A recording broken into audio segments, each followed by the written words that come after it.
maybe flying that airplane. We don't know who it is, but it's beauty. It's a beaut. I love seeing that silver and black scheme with the Piper bolt on it. So, and it looks like a Legend aircraft with the slats and the flag, and I think I can see the Legend aircraft logo on the back. So, whoever that is, everyone give a round of applause for the top secret Ghost Pilot. That's their new name, the Ghost Pilot in the silver and black Legend Cub there. Yeah, this is one of those airplanes that's likely going to be in the Legend booth at Oshkosh and burn a hole in the grass, because I tell you what, when it taxied by, I took a double take. It is absolutely immaculate. And so we're going to be able to see it fly here in a minute. That'll be fun to see. So we just heard from Race Control that is Luke Spohr. Luke normally flying a green Legend Cub. And so now he's in a different MOAC, a different mother of all Cubs. Next up, it is John Young in the 2022 Patriot Aircraft Super Patriot in race 127, everybody. John Young.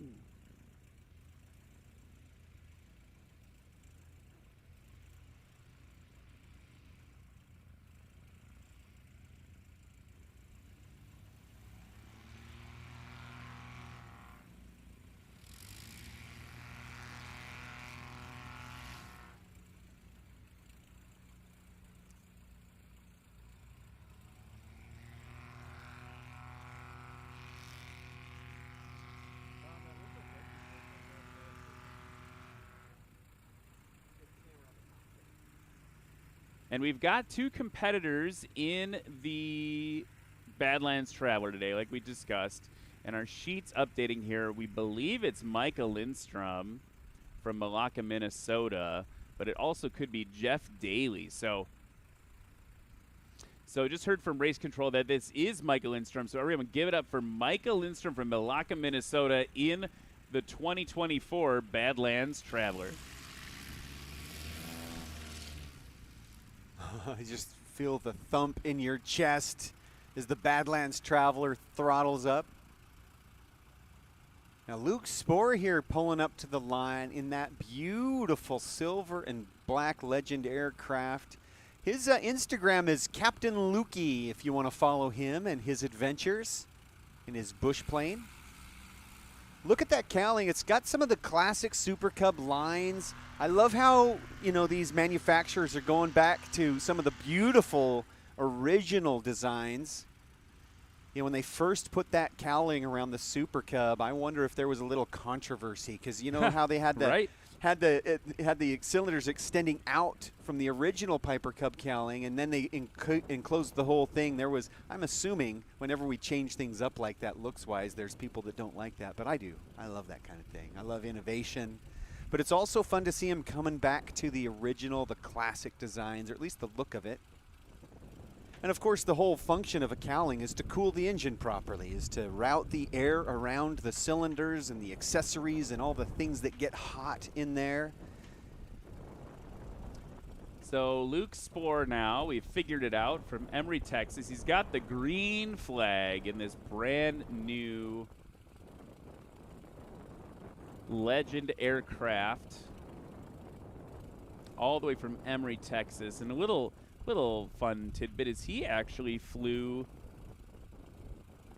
Jerry Clemens' airplane over from Wichita for him, so Jerry could bring the campers. So everyone's flying everyone's airplane and having a blast at it. Luke is taxiing up to the line right now, and we're going to see what this mystery plane can do.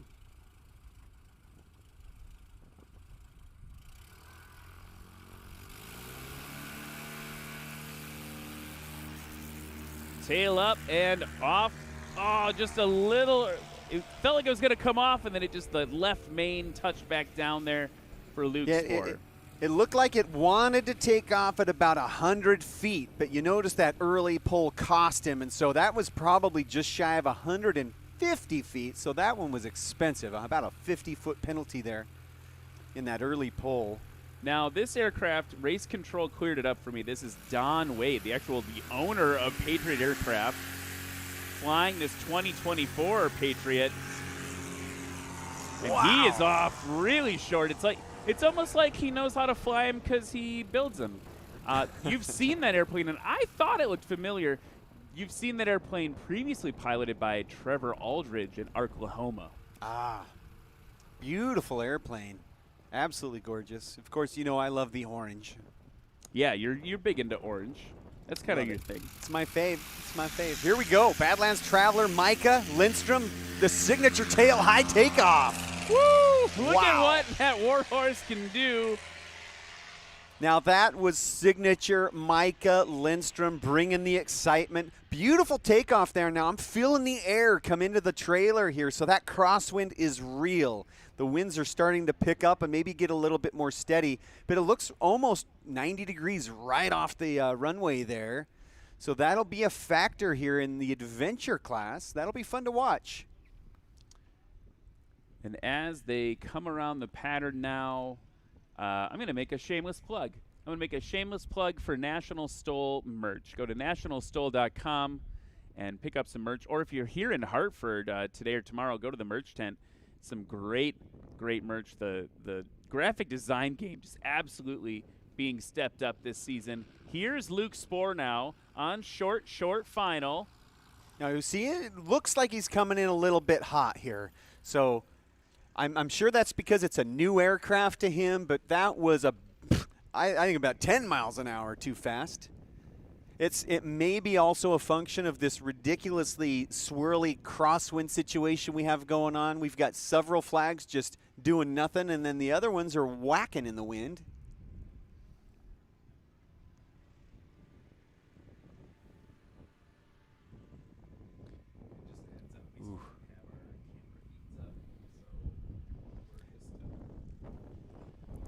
Something really exciting happening in the unlimited pits. I could hear Jason Boussat.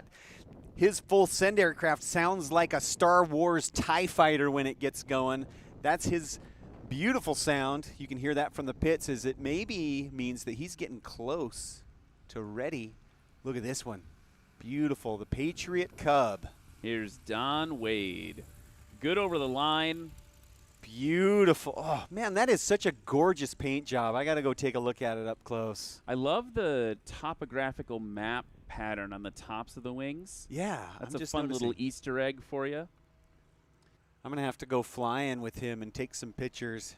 That's a beautiful airplane. Now, here's Micah Lindstrom. Look over there to your air show left. Look at how slow Mike is able to get the Badlands Traveler. You'll notice those flaps are gigantic, taking almost the entire wing.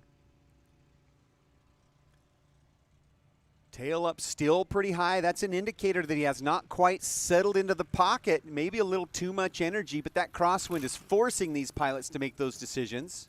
Little burst of throttle to get him over the line there and getting it slowed down and stopped just around the 200-foot mark for Michael Lindstrom. Yeah, he's gonna get more comfortable on that aircraft as the practice session continues. I'm sure we'll see that getting shortened up quite a bit. All three airplanes coming in a little bit hot on the adventure round here today, Ryan. Well, and again, you're talking about the wind. I think that's the story of the day for us is the wind. Watching how we don't have that constant wind on the nose like we often do during national STOL competitions. So you can see again, I mean, we're going to talk about it all day, but look at what these flags are doing. It's so different across, I don't even know how many there are, what, 10 of them? They're all doing something different. We've got a direct crosswind at the Flying Eyes one. We've got a tailwind, it looks like, at the Ladd Gardner flag. So the MOAC flag doing something completely different, just, what, 25 feet further down. So a big difference across all of the different flags. That wind going to be the story for practice. And we're seeing the airplanes turn around here. And I don't have the Air Boss in my ear anymore because of the technical difficulties. So are we seeing a potential course reversal, Ryan? I don't know. We see Lexi talking to the other line judges. Yeah, I think that's what's happening, Ryan. I'm seeing them all walk towards the line. They're starting to pick up the triangles, which are the distance markers. So we're going to have probably about 5 to 10 minutes switching the direction of travel here. And I don't know that are we gonna wait until they're fully switched? Or are we just going to go ahead and fly? Who knows? We will have to find out that. But it's interesting because as they do that, I'm looking at some flags, and it looks like where they've moved to now is a headwind. Runway 36 would be a tailwind. So which one is it, Mother Nature? Which way do you want the wind to go? It is summer in Wisconsin. This is not that uncommon. If you look at actually the flags at the line right now, we have winds calm.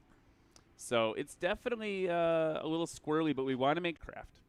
And I'm seeing some exciting things happening in the pits over in near the Unlimiteds. I see Jason Boussat's aircraft has moved, and I did hear his engine. Hopefully he's going to be ready to put a test flight on that thing pretty dang soon. That's exciting to see. I'm happy to see him. He drove 24 hours. He took apart his airplane, put it in a trailer, drove 24 hours from Saskatchewan, Canada. And what a journey it's been. Working almost feverishly to put that airplane back together all morning. Absolutely fantastic. Are we going to take a break, Ryan, or are we going to keep talking? What do you want to do? I mean, we'll just keep talking until someone turns the mics off. So talk to me a little bit about this. We haven't talked about this yet today, and you have this great metaphor.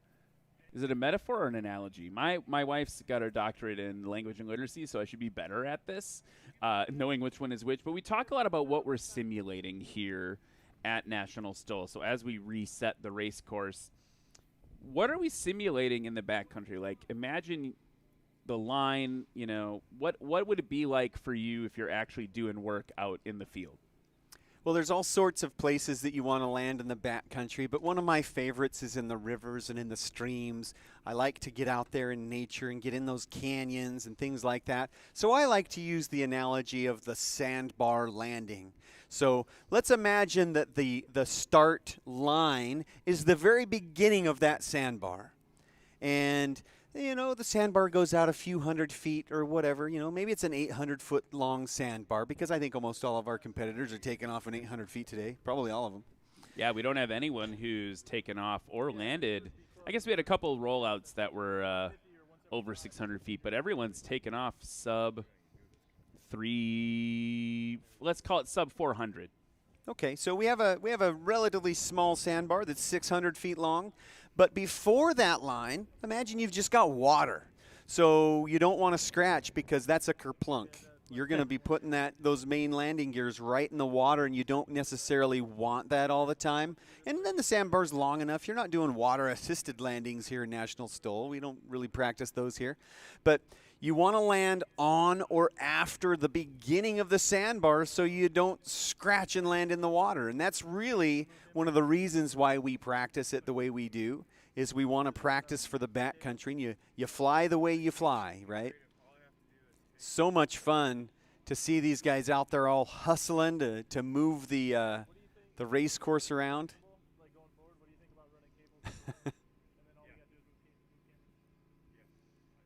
It's a big production out here at National STOL. It takes a lot of volunteers.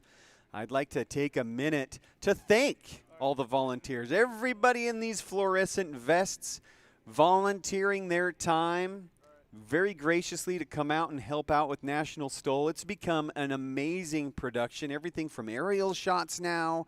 We've got live interviews in the pits. It is tremendously expensive and time-consuming to put on a production like this. And so I'd like to give some kudos to all the volunteers and the staff at National STOL to put all this magic together. It's really cool to see this caliber of production in our passion, in our sport. It's such a great thing to see, and I'm very grateful to be here and be a part of it.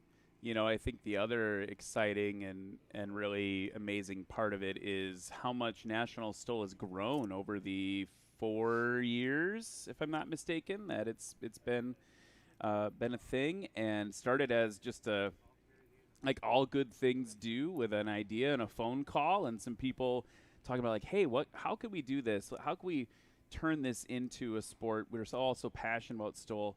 Started in Texas and off to the races ever since. And every show gets a little bit better, a little bit stronger. And the pilots, I think, we talk a lot about the people that make it possible. And, of course, the pilots are forefront there, but they've really embraced it. You've got people putting real money into being competitive, making sure that they're on, again, that leading edge of aviation. And so that's the other part of it that's been amazing to see. We are going to take a little break now and go to commercial. We'll be back with the runway reset, ready for some more flying here at Hartford Sodbusters 2024. Looking for a more affordable entry into bush plane flying? How about paramotoring, aka the dirt bike of the sky? Paramotoring STOL is the next best thing, and this adventure motor that you wear on your back is your ticket to getting airborne quick.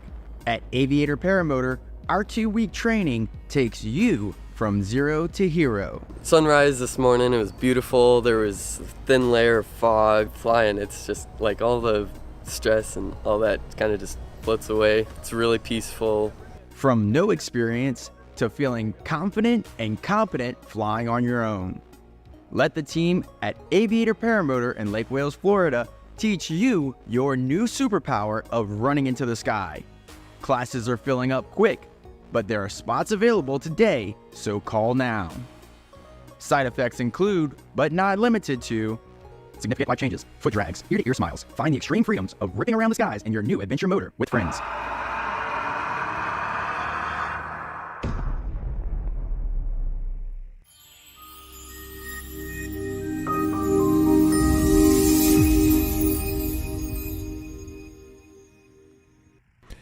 At Aerolids, we believe that innovation is equal parts inspiration and perspiration.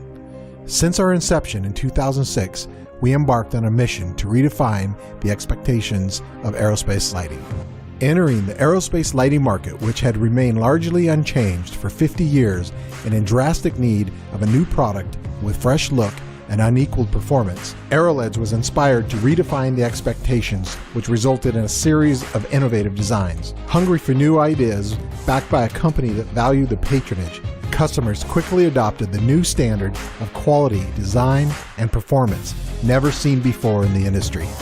Over the past 12 years, Aerolids installation, ranging from the experimental and 23 markets up to the space and military applications, with over 15 tactical military platforms featuring products in both overt and covert operations.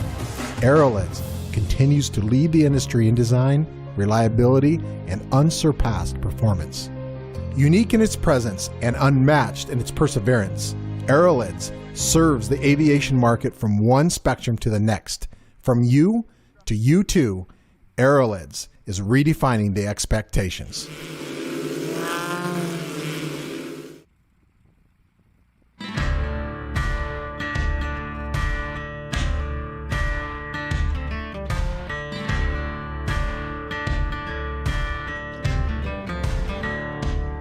It's a kind of a different experience buying a Legend Cub because you're buying from the owners of the company. You're going to meet everybody that's going to work with you ahead of time. They're experts at every little facet of it. You pretty much can do as much of the aircraft as you're capable, and they'll kind of hold your hand through the rest of it. So I couldn't recommend it higher than truly a wonderful experience. You show up and you watch how all the fuselages are all TIG welded, and their processes are second to none. They build by far the nicest airplane, lightest componentry, great styling. Ron, their painter, is spectacular. It's not like any other buying experience. You are truly buying into a family. A lot of longtime employees. I'm friends with a lot of the guys that helped build my airplane. Legend Cub owners typically buy an airplane and never sell that airplane. You won't find very many of them used for sale on the market. I think you get a slightly different owner with a Legend Cub. It's not just an airplane to them. It's a piece of art. It's a piece of them. It's custom designed and built for them. Any option you want is available. Hard to get much better than this.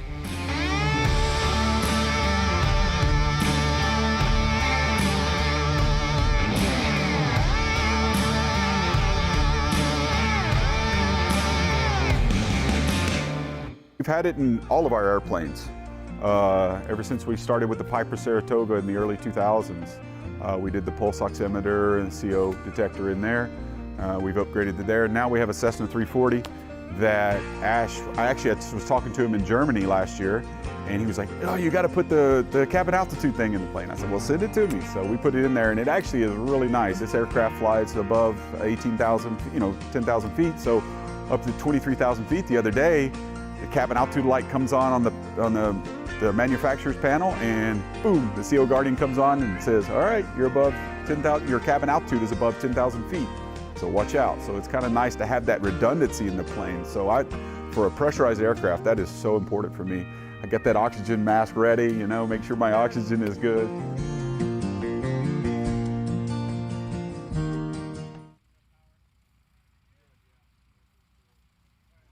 And we are back here in Hartford, Wisconsin. My name is Ryan Dombrowski. Been joined off and on today by what is happening? What is happening with my mouth? Corey Robbins here in the booth with me as well. And we are gearing up to, after a runway reset, we are gearing up for more practice in the adventure class. We've got Micah Lindstrom flying Jeff Daly's Warhorse. And we've got the man himself, Don Wade of Patriot Aircraft, flying one of his aircraft. And in front of them, Luke Spohr in that silver Legend aircraft MOAC. So we're going to see them get ready to go. It looks like we've got a little bit of wind on the nose now. And hopefully things get reset and people are ready to go.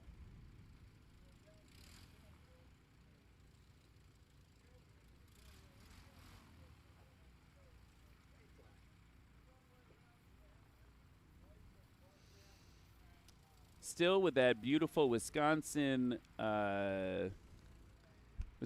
sky, all the white puffy clouds, and looking forward to hopefully I don't want to jinx it, but good weather week for AirVenture coming up for us. And we're just getting ready they're getting all the things set and ready to go, and we'll be off to the races, as it were.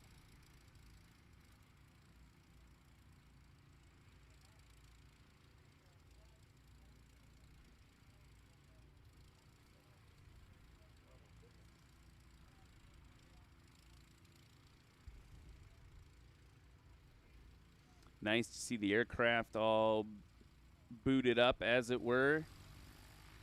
And we've got Luke Spohr taxiing up to the line.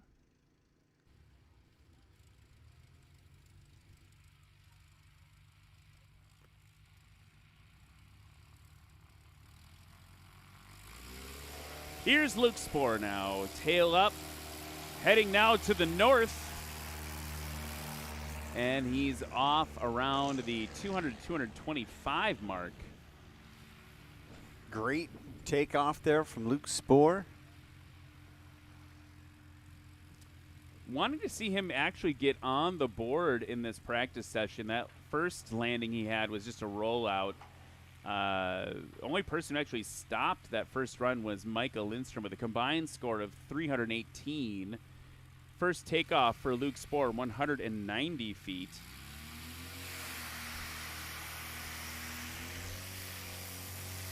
Don Wade on the roll now.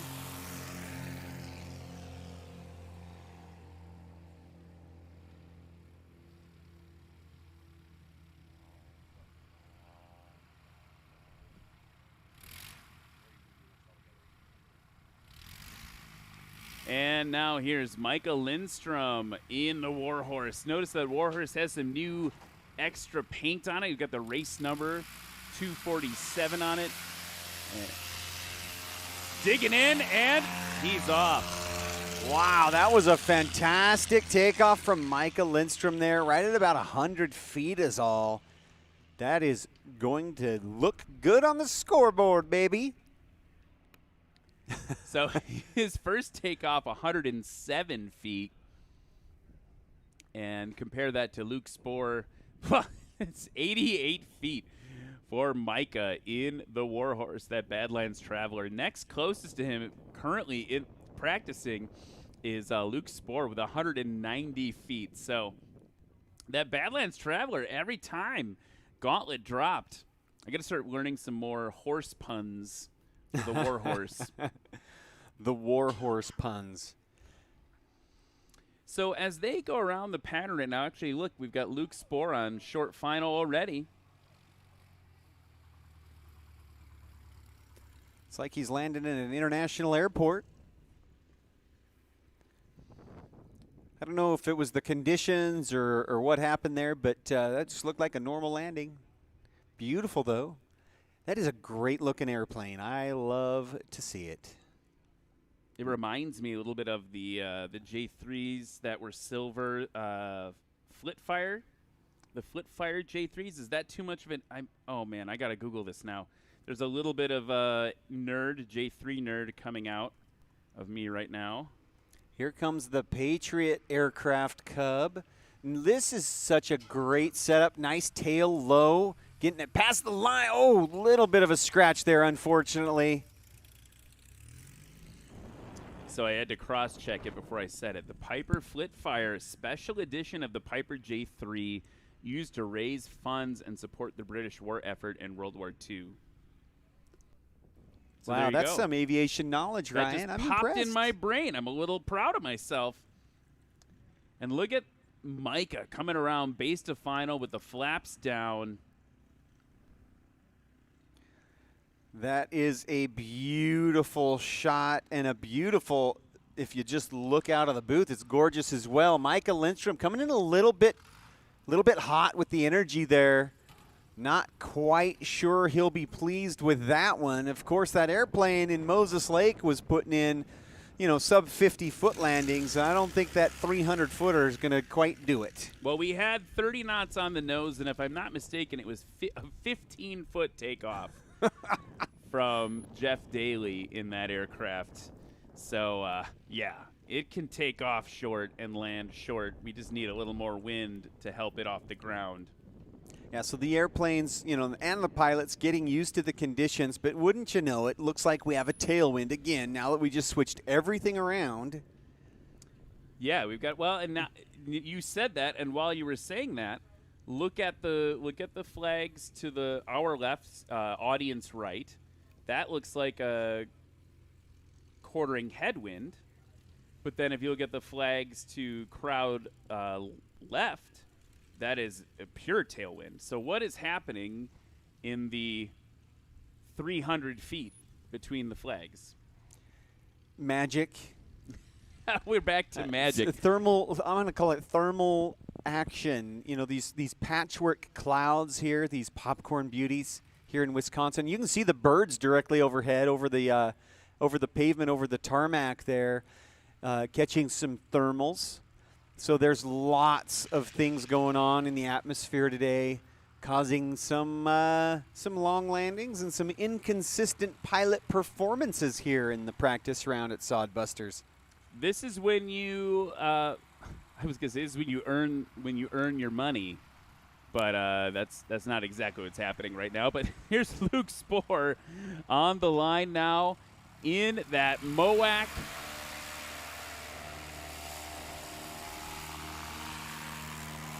And he is off. That was kind of a textbook standard takeoff, it looked like. Yeah, right about 230, 240 feet there. Maybe even approaching 250 feet. So the conditions definitely having a dramatic impact on the aircraft performance today. And I'm sure it's getting in the heads of these pilots a little bit. It'll be interesting to get into the pits, especially this adventure class that had to go through the switch and then to just realize that you're right back into a tailwind situation. Ooh, giving it the beans there for Don Wade. He's going to have to be patient here on the takeoff, and he wasn't. You notice that aircraft not leaping into the air as they characteristically do when they have a headwind. So these pilots are going to have to just wait, maybe give it a 2 count before you pull when you think you normally would. You notice that left wing came up a little bit high. That's his crosswind getting under that wing. Here's the Badlands Traveler. Micah Lindstrom will get that tail nice and high. And then, Now, wow! look at that. So right around 100 feet, somewhere between 100 and 125 feet. Best takeoff so far for Micah while we wait for this score to come in was 88 feet. And you know, that airplane just has so much horsepower, and it's such a lightweight design that there's just nothing that airplane can't do, I don't think. It's taken off in tailwinds, it's taken off in headwinds, and it's putting on a clinic every time. You know, I got to crawl around it a little bit at Appalachian Mountain STOL, and it is so built for lightness. The seat is just aircraft covering fabric over some tube. That's it. Wow. There's no fancy leather, cross-stitched. And a scratch for Luke Spohr coming in the MOAC. And you have to wonder, after seeing a couple of these pilots, come in and do these, normal runway landings, you have to imagine that these conditions are getting into their head a little bit. So it'll be really interesting to see, as these other pilots come in, what exactly is happening. Now, Don Wade here on his approach, his last landing was just beyond the line. He hasn't put up a sub 600 yet. Yeah, I mean, he and Luke are just rolling out as opposed to stopping, which has also probably got something to do with the conditions, right? You want to keep that airflow over the wings, over the control surfaces. And keep in mind, this is a practice round, so maybe they're focusing on their takeoffs and not necessarily on their landings. I'm not quite sure. I'm wondering if they're also, looking at each other, and if one rolls out, the other one just does it too. And a scratch for Don Wade in the Patriot. And you're seeing these airplanes just literally come in fast, and it just looks like they're carrying so much energy, but then they fall out right over the line and come in short. So they're coming in full stall, but this tailwind, really the story of the day so far. Let's look and see how Micah Lindstrom, which he's no stranger to various conditions. He's been at a lot of these national STOL events, but in his own airplane. And so let's see how he's able to do here in the Badlands Traveler. What a beautiful airplane. Good over the line, giving up maybe 25 to 50 feet before he touched down and getting it stopped right about there. And that was actually a really good landing for the Badlands Traveler in these conditions. You did see that full stall landing. And so, 220 feet or so on that landing. At least he's on the board, and he's got a good score going. 203 feet. 302 combined for Micah Lindstrom there. Puts him in the shortest of practice so far today. While we gear up for the next heat, I want to talk about a couple of our sponsors. First, we got to talk about Ladd Gardner Insurance. They've been a partner with National STOL since the beginning. We've got excellent customer service and coverage. Ladd Gardner has been with us since the start. Ladd Gardner Insurance, Aviation Protected. We also need to talk about, you saw Luke Spohr flying it, the MOAC, one of the MOACs. We've got another kind of really custom-built MOAC that's going to come out to the field. I think I just overheard that they're going to flip the field around again. Things are getting crazy here in Sodbusters. But let's talk about Legend Aircraft. The Legend Cub continues to be the most coveted American-manufactured sport aircraft. It's a modern Legend. For those who have flown one, consider the Legend Cub to be one of the most gratifying recreational aircraft in the skies today. So, built in the spirit of the legendary Piper J3, the PA-18 Super Cubs, combining the best from the past with an obtainable wish list of modern enhancements. So check them out at AirVenture. 379 and 386 in your book, your map, your exhibitor map. That's booth 379 and 386. They're going to be right off Boeing Plaza, and you're going to see more of the MOACs right after this. We'll be right back after another short message from our sponsors while we get this race course flipped again. Well, a friend of mine, actually it was Corey Robin, told me about these flying eyes glasses while we were at Oshkosh. We went and checked them out, and they're awesome. But what I really like is the glasses themselves. They're very light. The earpieces are real thin and flexible, so you don't even know you have them on under a headset. If I put my headset on, I mean, they're just as comfortable as could be, and they're so thin, I can actually take them on and off without removing my headset. I couldn't do that with my other glasses. And then the other really cool thing about these, they make some awesome sunglasses, but they have these cool sunglass lenses that just snap on. So now instead of having to carry a big extra glass case in my pocket, that's all I got to carry to take my sunglasses with me. So there's several things about them that I'm really, really liking. Flying eyes. Awesome glasses. What's up, Av Geeks and Stol Freaks? Welcome to Lone Star Stol here in beautiful Sulphur Springs, Texas.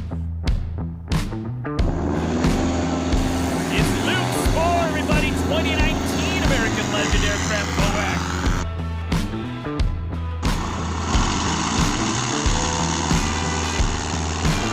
A round of applause for Chuck Olmstead. In the gray and orange MOAC, Brian Shirley, everybody.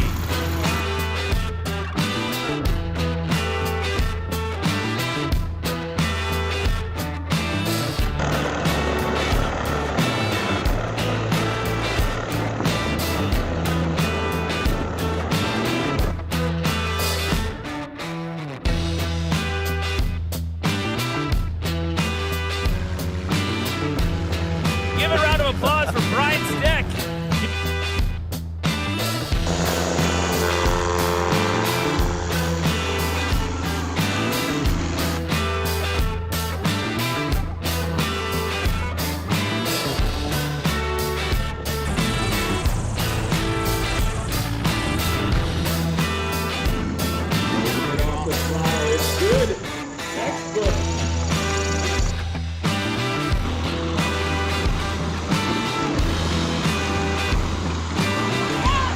You might be sub 60 feet on that one. It's an unlimited class. It's what you've been waiting for.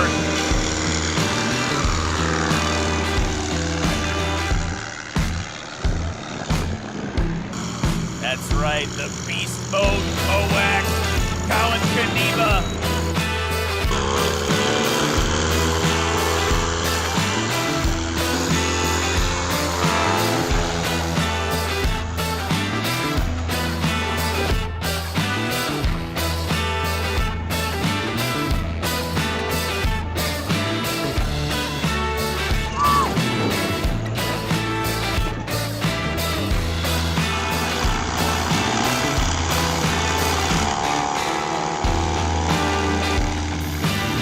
Oh my goodness gracious. Frank Knapp showing that he deserves to belong here.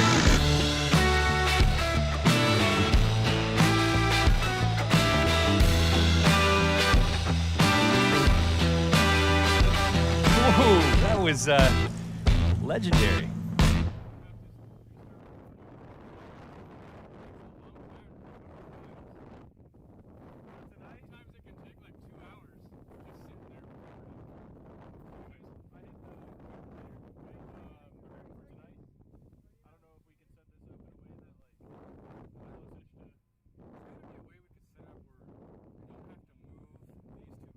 Second ever, if I'm not mistaken, E-Stol event. Tom Smith. Who's Mark now? Getting that tail down, he's up.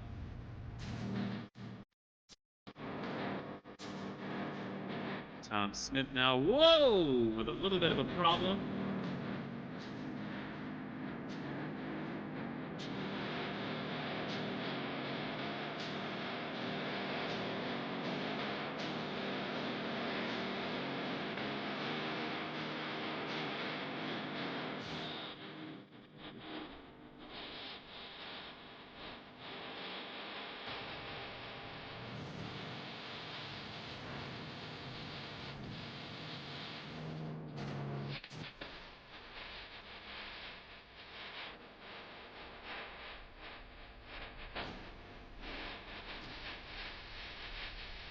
Fixed it. Oh, big bounce for Byron.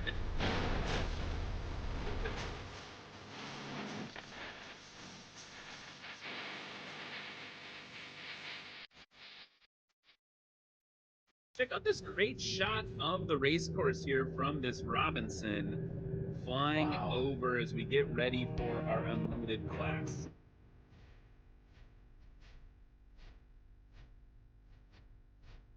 It's on Microsoft Flight Sim or on flightsim.co. Lands S6F. Hot.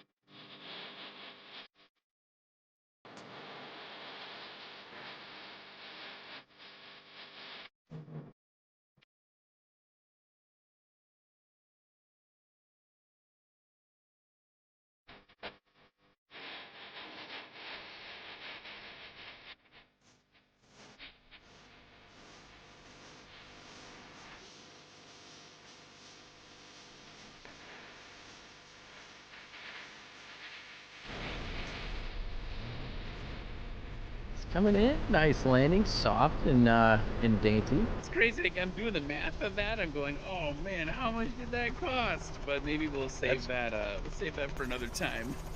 That's goals right there. That is goals. If we all had that flight simulator set up, I think we'd spend even less time, in the real world. And I don't know. Maybe I'll stay away from the VR. That's why I'm scared of it.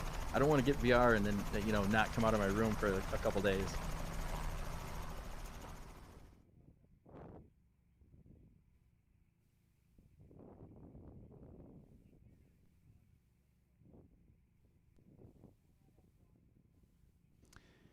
And we are back here in Hartford, Wisconsin at Sodbusters 2024, where we are currently in the middle of a very interesting free practice session. My name is Ryan Dabrowski. I'm joined with Corey Robin in the booth. And Corey, we have had now 2 race course reversals as we've been trying to chase the ever elusive headwind.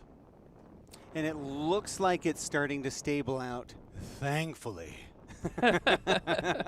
Because I know when you get into a competition, these pilots, they don't like delays. Especially, I didn't like delays when I was competing.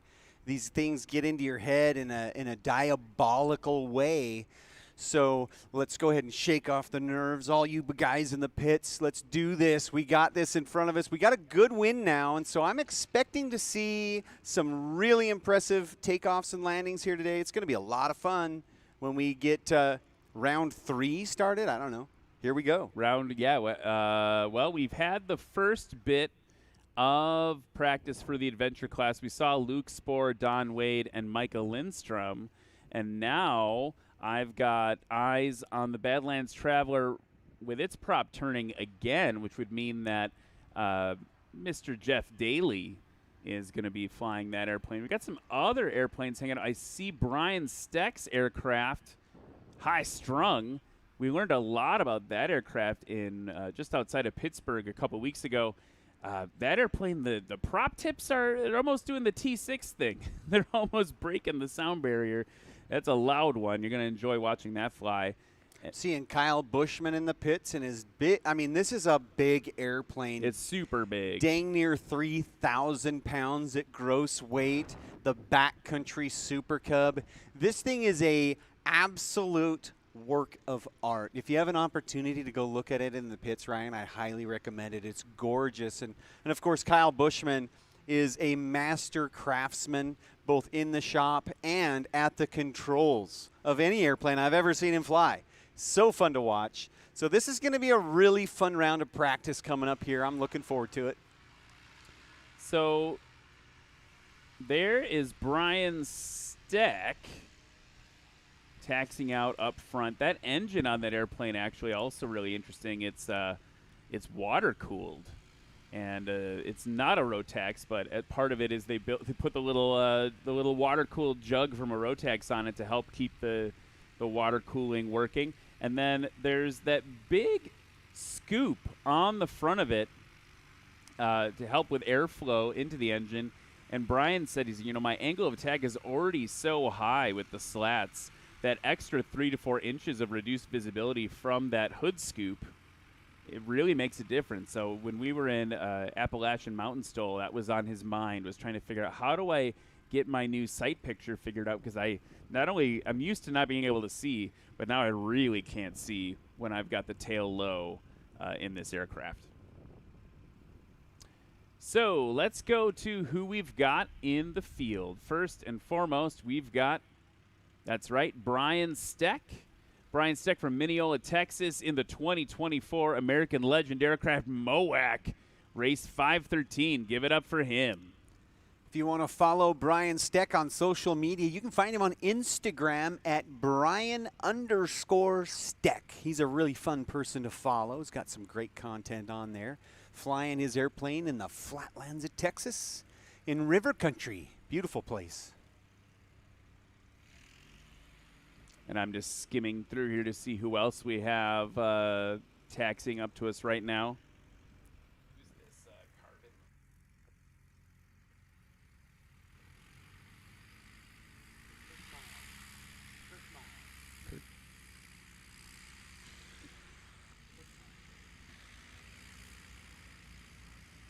Next up, back in Warhorse.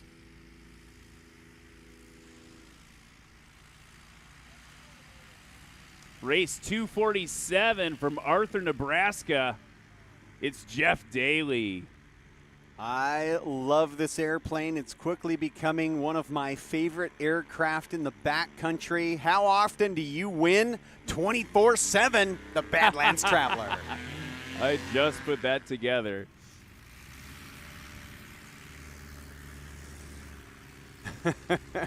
So fun, and Jeff Daly has brought some personality to the circuit, which is really fun to see. No stranger to the talk. Love it. He really is. Next up, one of our rookies. So give it up to one of your rookies out for the first time in race number 248 from Lindenhurst, Illinois, in the 2007 Cub Crafters Sport Cub. It's Kirk Miles. This is a fun airplane to fly. Now, it's only got 100 horsepower, and it's a full-size Cub, but super lightweight. This one will be fun to watch. It'll be a good one to see. Really love the classic yellow Cub look. Welcome to the show, rookie. Let's get your teeth cut. In the not sure which class, the Super Heavies? In the Super Heavies. I like that. From Eugene, Oregon, in the 2024 Backcountry Super Cub, a.k.a. The Boss. It's Kyle Bushman in race 77. I like to refer to Kyle as the master craftsman. He owns Ragwood Refactory up there in Oregon. Absolutely fantastic at the controls of an aircraft and also in the shop. Look at that beautiful red, white, and blue backcountry Super Cub. Absolutely fantastic. I'm excited to see him fly, actually. Here we go.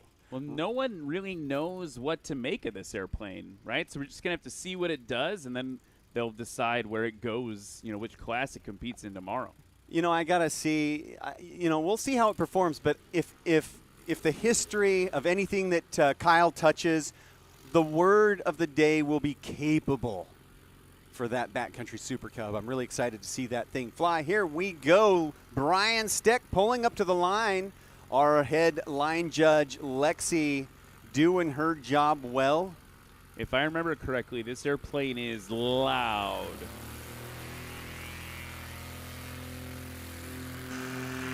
Whoa! Look at that takeoff. Brian Steck being very aggressive there. Something in the neighborhood of about 75 feet or so, maybe a little short of that even. Fantastic first takeoff for Brian Steck. Putting that in perspective, Micah Lindstrom is our current shortest combined score practice first place leader, whatever you want to call it. His best takeoff was 88 feet. This is going to be a showdown. We've got the Badlands Traveler on the line as well here. Here we go. Jeff Daly in the sky short. They're calling it around 75 feet. Ryan, I think we just felt the energy completely change here at National STOL. Game on. It's kidding. We're getting pumped up. Here we go. The rookie, Kirk Miles. Good to see Kirk out here in 248 Charlie Charlie. Beautiful classic yellow Cub paint scheme. You got the lightning bolt on there. Just about everything you want to see in a Cub. 100 horsepower. Wow, beautiful takeoff there. Just shy of 125 feet. Beautiful job there by Kirk Miles in the yellow Cub. Now here we go. Yeah, it's the moment we've both been waiting for here to see the boss. Look at it says right there, IO 540, 330 horsepower. It's huge. It's large and in charge. It's ready to go. I can't even, the excitement is just kind of killing me here. And I'm assuming, and I haven't heard this from him directly, I'll have to go talk to him, but I'm assuming that this airplane's going to be in the Backcountry Super Cubs booth at Oshkosh if you want to take a look at it, if you're online and if you're going to be at Oshkosh. Listen to the thump, the roar. Whoa. Okay. Wow, we're looking at about 160 feet for a dang near 3,000-pound airplane. My goodness, Ryan, that was fantastic. It's so that maybe it's interesting because weight-wise, it's hanging out with the 205s, the 206s, but performance-wise, she's a Super Cub, baby. Yeah, it's absolutely fantastic. Through. I love to see it. Now, here's what I think when I see that Backcountry Super Cub. I think Alaska. I think moose meat. I think loading that thing up and putting it to work and having the time of your life. So I love to see that thing fly. It's just such a beautiful airplane. Out of Wyoming, Backcountry Super Cubs, just fantastic to see. Now here comes Luke, or not Luke, excuse me. We got this is Brian Steck. His takeoff was 75 feet, and Jeff Daly's just nipping at his heels with 77 feet. Yeah, if they're listening on the live stream, that's 2 feet. 2 feet separation here. Wow. I think he dropped it in from about 15 feet high there over the line. And beautiful job from Brian Steck there. Yeah, Brian, I think at Appalachian Mountain STOL, we saw someone who had just spent, a year building an airplane. It's got a custom airfoil designed by him. It's longer cord, lots of special to him, unique things that he did. He was getting it all dialed in, and now I'm excited for the rest of the season to see what he really starts to do with it. And here comes Jeff Daly. Look at that thing come in, just bringing it right into that pocket. He's surfing that stall like it's a wave, like he's at Huntington Beach in California. Here he goes over the line. Beautiful landing. And look at that, sub 100 feet for the Badlands Traveler. If you want to follow him on Instagram, look him up at Sky_Ranchin. Great Instagram. He flies out of Colorado, or western Nebraska, actually, almost Colorado. He is no stranger to the backcountry. They use that airplane as part of his work as well, transporting people around to fix trucks, things like that. Here we go with the rookie's first landing of Sodbusters practice. Good control. That was excellent. Saw him bring the flaps up. Maybe a little bit too much energy there, but he'll clean that up. That is a fantastic first job there in the rookie class for Kirk Miles. He's going to be very happy with that. I'm actually very happy with that. About 175 feet, or maybe close to 200 there. 211, Ryan. There we go. That's for the Sport Cup. Beautiful job. Very good score for a rookie first time out. And look how ominous, at least on our camera screen, look how ominous that is to see Kyle Bushman just floating in this giant airplane. Just covers the sky very well. He's going to blot out the sun. Now he's coming in for a landing earlier today behind Kyle, and I got into his wake turbulence a little bit, even though I was a half a mile or maybe a little bit further than that behind him. The thing shovels the air aside. I felt it. It was strong. Kyle Bushman in the Backcountry Super Cup. Beautiful landing, too. Good over the line for Kyle Bushman and getting it That's crazy. So we're going to call it like 140 feet, I bet is what we'll see on the scoreboard. That is something else. Just stopped perfectly right in front of us like he was showing off. And Absolutely. What's crazy about, I mean, you said he's the master craftsman, right? And I look at that plane and I go, is that rudder too small? And then I go, no, it's fine, because Kyle did the math. But just like the rest of the plane is so huge. Like, I don't know. I'm just still getting used to it. I think maybe the paint is putting you off there. Oh, maybe the a paint little bit could be like making it visually look smaller with the white and the red. Absolutely. Because I've seen their shop there in Wyoming, and they science this stuff. That's what I mean. Like, they clearly did the math. Speaking of doing the math, I actually don't have a good transition, but I want to really do a shout out to some of our sponsors. Let's talk about Ladd Gardner Insurance. Well, we did talk about Ladd and Legend, but we have to mention something about Legend. It is at Legend Aircraft, Randy Hart, one of the owners of Legend Aircraft. It's her birthday today. Oh, happy birthday, Randy. Her and her husband, Darren, actually own Legend. Yeah, so they're the ones responsible for all these MOACs tearing up the sky. And so happy birthday. Hope you have an awesome one. And I hope there's no better way to spend it than doing STOL stuff. Watching your creation crank it and kick some booty out here. I love it. Absolutely. Well, we're gearing up here. Oh, I'll wait. Let's go with Brian Steck. Wow, that was absolutely as good as it gets, ladies and gentlemen. Absolute perfect timing. Brian Steck putting on a show, sub 75 feet. Wow, that was amazing. So first takeoff for Brian Steck was 75. He just improved that by 2 feet down to 73. Jeff Daly now, he watched that, and it's practice, but he's like, I can't not be competitive. Here he goes. This is a completely different design. We're looking at an all metal wing versus a fabric wing, what we just saw in the MOAC. And whoa, holy cow, he did it. Absolute barn burner there in the Badlands Traveler. I am just amazed by this airplane. Absolutely blown away. Love it. Kirk Miles on the line in the Carbon Cub. Getting ready to go. Looks like he's working on some. And Jeff Daly beating Brian Steck by a total of 1 foot on that takeoff. Do I smell grudge match? I think you smell grudge match. Yeah. I don't know what grudge match smells like. It smells like victory. Glory and victory. Here's the rookie now, Kirk Miles, getting ready to go in the Carbon Cub. Full throttle. And BG's getting ready to do work on top of the wing. Working those flaps. That was fantastic. Love to see it. Perfect. And Kyle Bushman stalking up to the line now in the Boss.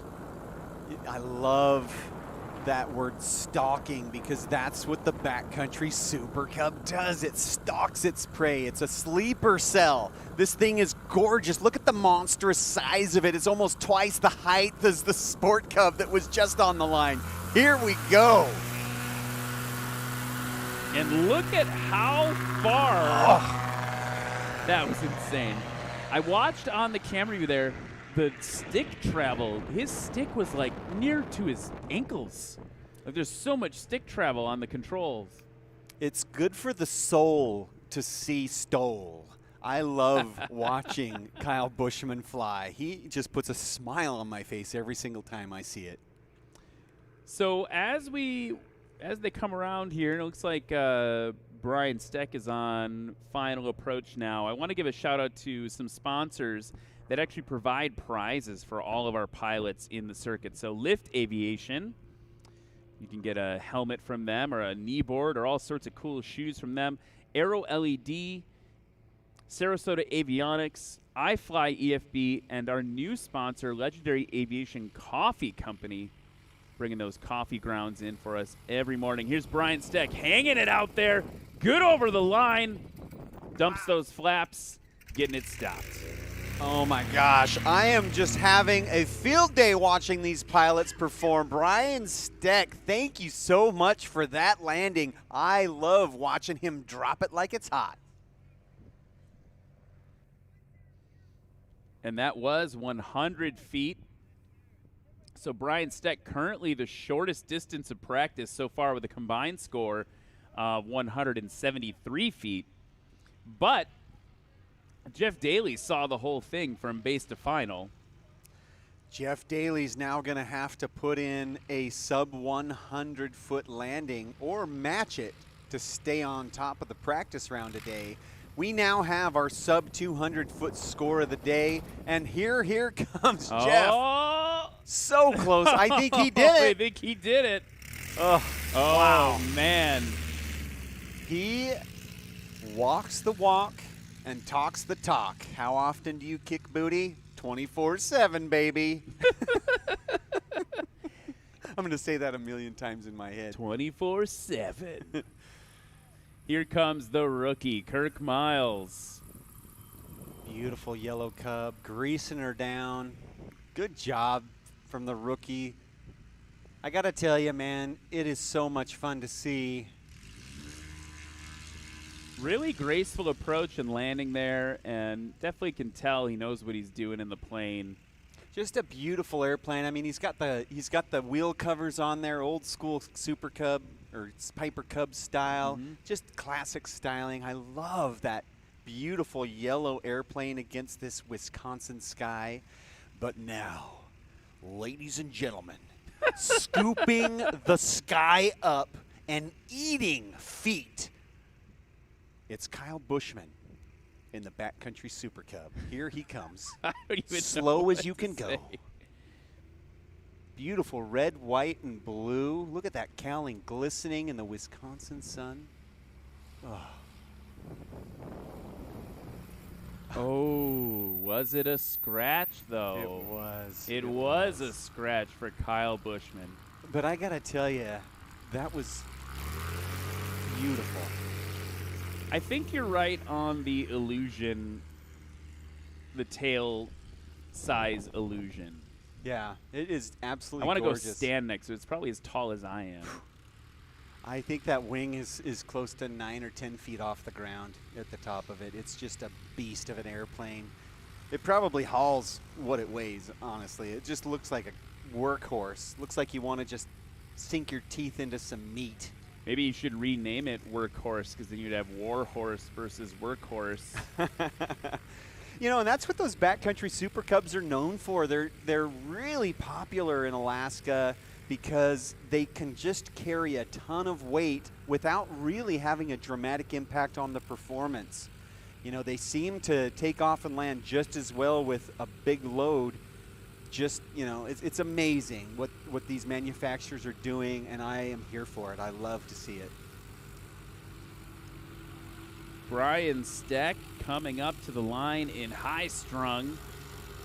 He's currently your second shortest of practice with an astonishing combined score of 173 feet.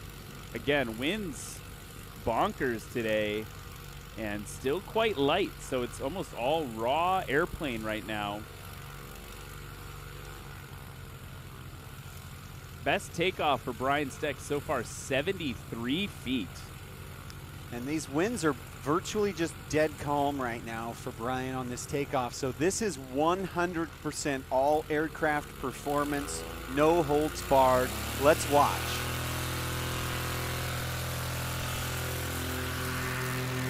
What? Wow. That was so beautiful. Now Jeff Daly, currently your practice first place. What do we call it? Practice first? With 159 feet combined out of all the competitors against. Now, they wouldn't necessarily compete against each other like a big group like this, but for practice, let's say it's fun that way. 159 feet. Best takeoff, 72 feet for Jeff Daly.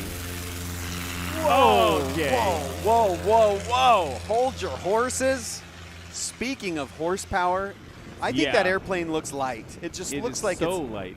did he fill the wings with helium? I mean, that thing just leaps into the air. And they're metal wings too, right? It's crazy. So the crazy part about that airplane is that it also goes pretty fast. Like, it's got a pretty high cruise speed. I don't know what the number is, but it's like faster than your average Cub type. Yeah, you know, when you've got an airplane that can do that kind of thing and then still cruise in the top of the arc there, 130 miles an hour indicated. Absolutely fantastic. Kirk Miles off clean in the Carbon Cub. You know, I want to mention this. I don't want to jinx anybody, but Sodbusters does have a reputation of kind of biting the rookies. We do have some nose-overs that have happened in the rookie class previously here, and so far, Kirk, oh man, I shouldn't have even brought it up. He's been flying the pants off it. No issues for Kirk. Here is Kyle Bushman. The propeller disc grabbing the air like it just wants to fly. I mean, that's insane because that takeoff wasn't functionally that much longer than Brian or Jeff in their kind of purpose-built competition planes. You know, I'd be interested to run the numbers to see, like, if we scaled up a Legend Cub, for example, up to the size of a backcountry Cub, what the number would be. Maybe that thing is 20% bigger. I'm not quite sure, but it is certainly impressive to see all these diverse airplanes put in some fantastic numbers. I don't know if I have a favorite. I love the Legend Cub coming in with Brian Steck at the controls. I love the Backcountry Super Cub. I love the Badlands Traveler. I love the Carbon Cub. I'm in love with STOL. It's hard not to be. Brian Steck rolling out on that one, not super pleased with it, and it's practice, so why beat up your brakes? Yeah, he came in. I think he touched down at about the 75-foot mark, and he's usually coming to a stop there, so don't blame him there. He's probably shaking his head a little bit, and, you know, it happens. But that's a good, safe landing in the backcountry. You can come in long as long as you can get stopped, and that airplane can definitely get stopped. Jeff Daly on final approach. I'm not sure if he just hit a button and turned it into helicopter mode or what. It's just so impressive to watch these airplanes. Oh, wow. Little bit of brake fade to the right there. Yep, you'll notice those brakes get hot on that third and final landing. You know, and that's something that's really interesting is the technology that goes into these airplanes. Everything from nose cone to tail is just completely scrutinized. These guys go through these things with a fine-tooth comb, and they're looking for the advantage in any way they can get it. It's pretty amazing. I love it. Look at that yellow Super Cub. Whew, beautiful. Hold it off, and good over the line. Gave up a lot of footage to the touchdown. You know, if I was coaching him, I would tell him to not be afraid of letting go of the elevator a little bit once you know you've made that line and just setting it down positively, because that'll allow him to get into the braking. And so if I was coaching him as a rookie, and I noticed he kind of floated it in, it's a challenge as a beginner to STOL to release that elevator and have confidence in your shock absorbers. But I'm looking at his undercarriage. He has a good set of shocks on there. So he can make that happen, and he can shorten those landings up quite a bit by doing that. And that's just releasing a little bit of that back pressure? Is that what you're talking about? You can release the back pressure. You can also quickly raise your flaps, or what we call it in STOL, dumping the flaps, you know. That really helps you get on the braking, because there's nothing more effective than getting an airplane stopped than brakes. I heard the burst of throttle from Kyle Bushman there as he was trying to save it. Wasn't enough. Yep, came in a little, the exact opposite of the Sport Cub. The Sport Cub came in with a little too much wackadoo energy, and the Backcountry Super Cub came in with a little too little. Beautiful landings, though. That was a great round. So exciting. You can feel the energy picking up. Awesome. So much fun to see. This Wisconsin weather is absolutely spectacular, and we don't have the characteristically high temperatures that we normally do here in Wisconsin, so this is really pleasant. Yeah, I'm wearing pants. What's up with that, Wisconsin? I'll take it. I will I love it. 100% take it. So that was the first bit of adventure class. No, the second bit of adventure class. Now we're headed into some sport class, and I can tell why. Because Gary Varga. we've got a Gary Varga in Miss America. We've got a Kit Fox. We've got another Kit Fox taxiing out. Levi Nogas in his Storch taxiing out. So things are going to be really exciting now. We're starting to get into the very light aircraft, the aircraft that maybe have typically you see a lot of these have Rotax powered engines, and they're all just going to keep getting lighter and more powerful as practice continues. Very fun to see. Let's get into an introduction of Miss America here. Beautiful airplane, the stars and stripes. So, from Burlington, Wisconsin, one of your local boys in race number 69 in the 2012 World Aircraft Miss America Sentinel Vision, it's Gary Varga.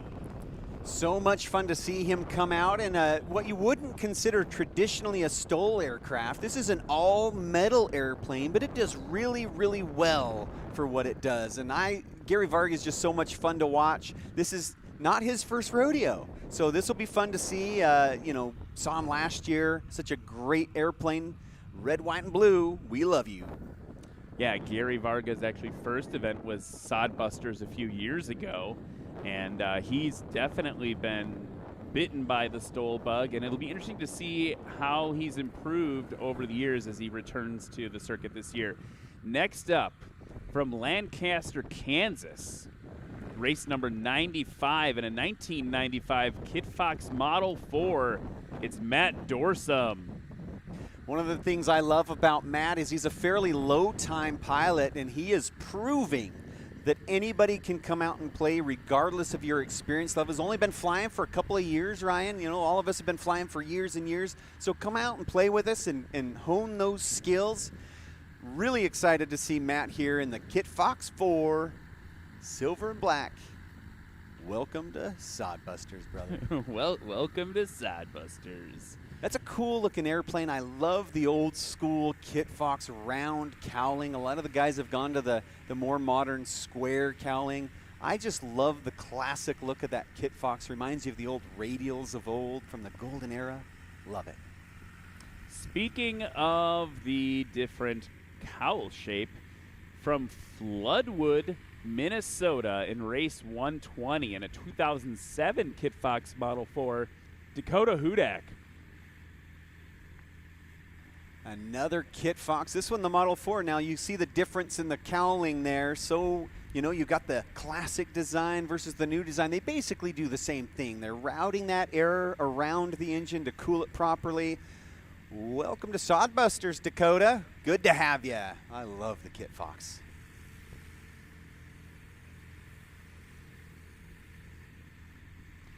And they want to make it hard for us in the booth. But check out what's up next.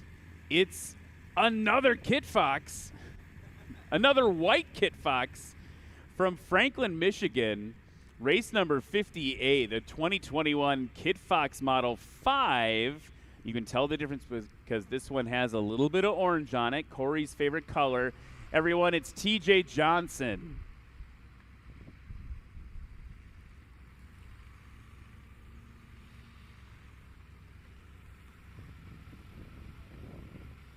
Looking at TJ's landing gear, most of these competitors are going with uncovered landing gear, and I love to see it when pilots cover the landing gear.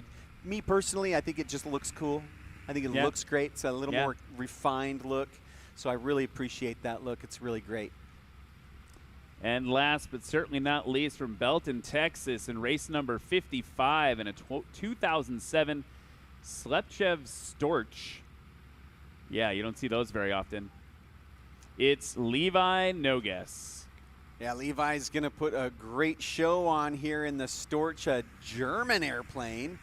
He has such a great time. He's always got a smile on his face. What a fun airplane. We're in for a treat. And as they get ready to kick off practice for the here in sport Hartford, class, here's Brian Steck.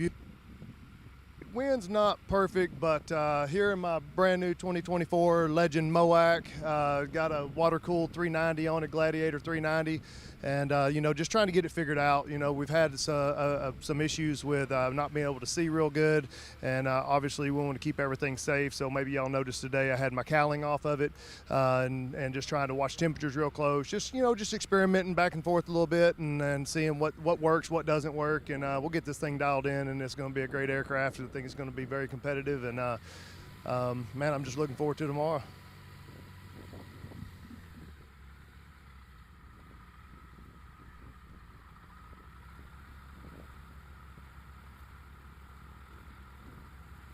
So that was Brian Steck in the pits talking about High Strung, and love watching him fly today. And here's Miss America getting ready to pull up to the line with Gary Varga at the controls.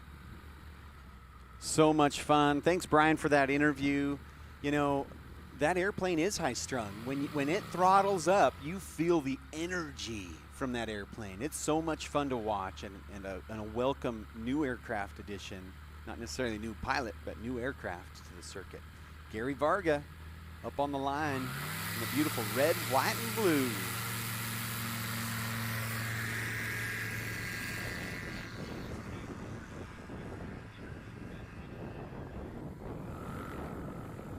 Great takeoff there from Gary Varga. Having a great time here at National STOL.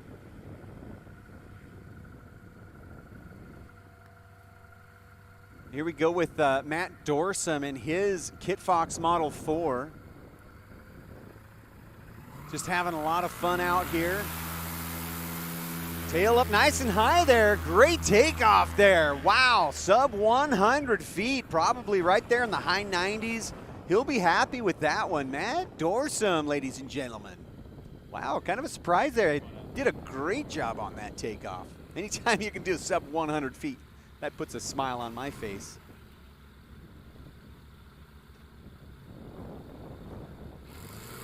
And here's Dakota Hudak in his Kit Fox Model 4. Nice job from him as well. You can see he's playing with that crosswind a little bit, just a little bit longer there. Maybe about in the neighborhood of 120 feet or so on that takeoff. Dakota should be happy with that one.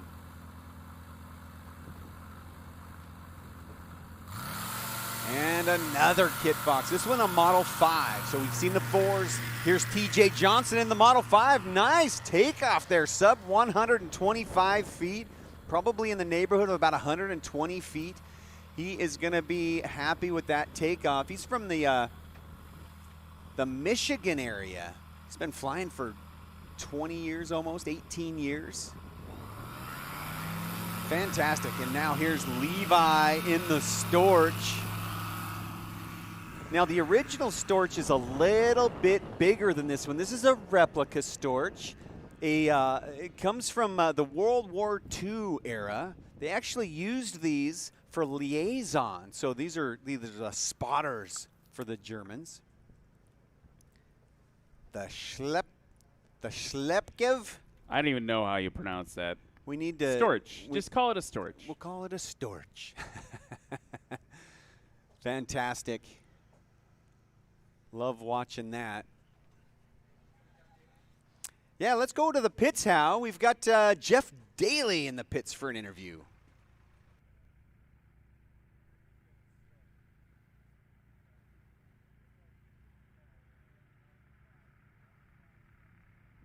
On here to 600 feet and compete on a 75-degree day was pretty cool. Airplane performed great, and we really haven't done much to it. We planned on putting a new prop in, but the hub came and the blades didn't, so no dice there. Just a little bit of polish, and that's about it. Yeah, a little bit. Let's not talk about that.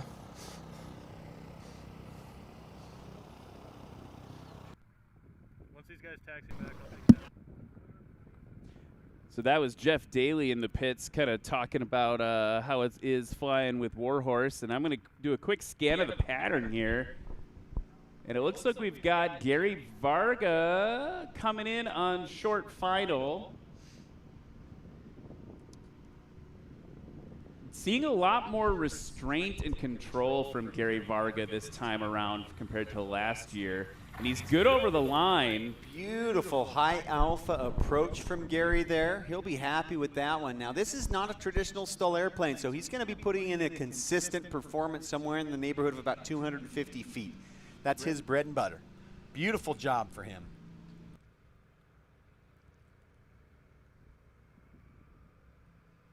Gary's first takeoff, by the way, 215 feet. That's nothing to sneeze at. Landing came in at 320. Matt Dorsum over the line.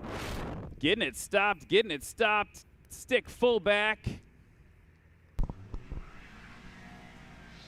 I still don't know how to say it. Slepchev. Takeoff for Matt Dorsum, 98 feet. Let's see what that score comes in. A little bouncy on that one, a little bouncy on the rollout. As Dakota Hudak comes in low and to the right, or to your left, excuse me, folks. Low and to the left for Dakota Hudak. 123-foot takeoff. Let's see what it pairs with. Now, he is risking a scratch here being that low to the ground. Let's see if he's able to keep it under control. Oh, no. That is risky. So that's one if I, once again, putting my coach hat on. If I was coaching him, I'd say, you know what, bro? Jump it up about 3-4 feet and give yourself a little cushion. Make your life a little bit easier. You can always dump those flaps when you get past that line and make that up.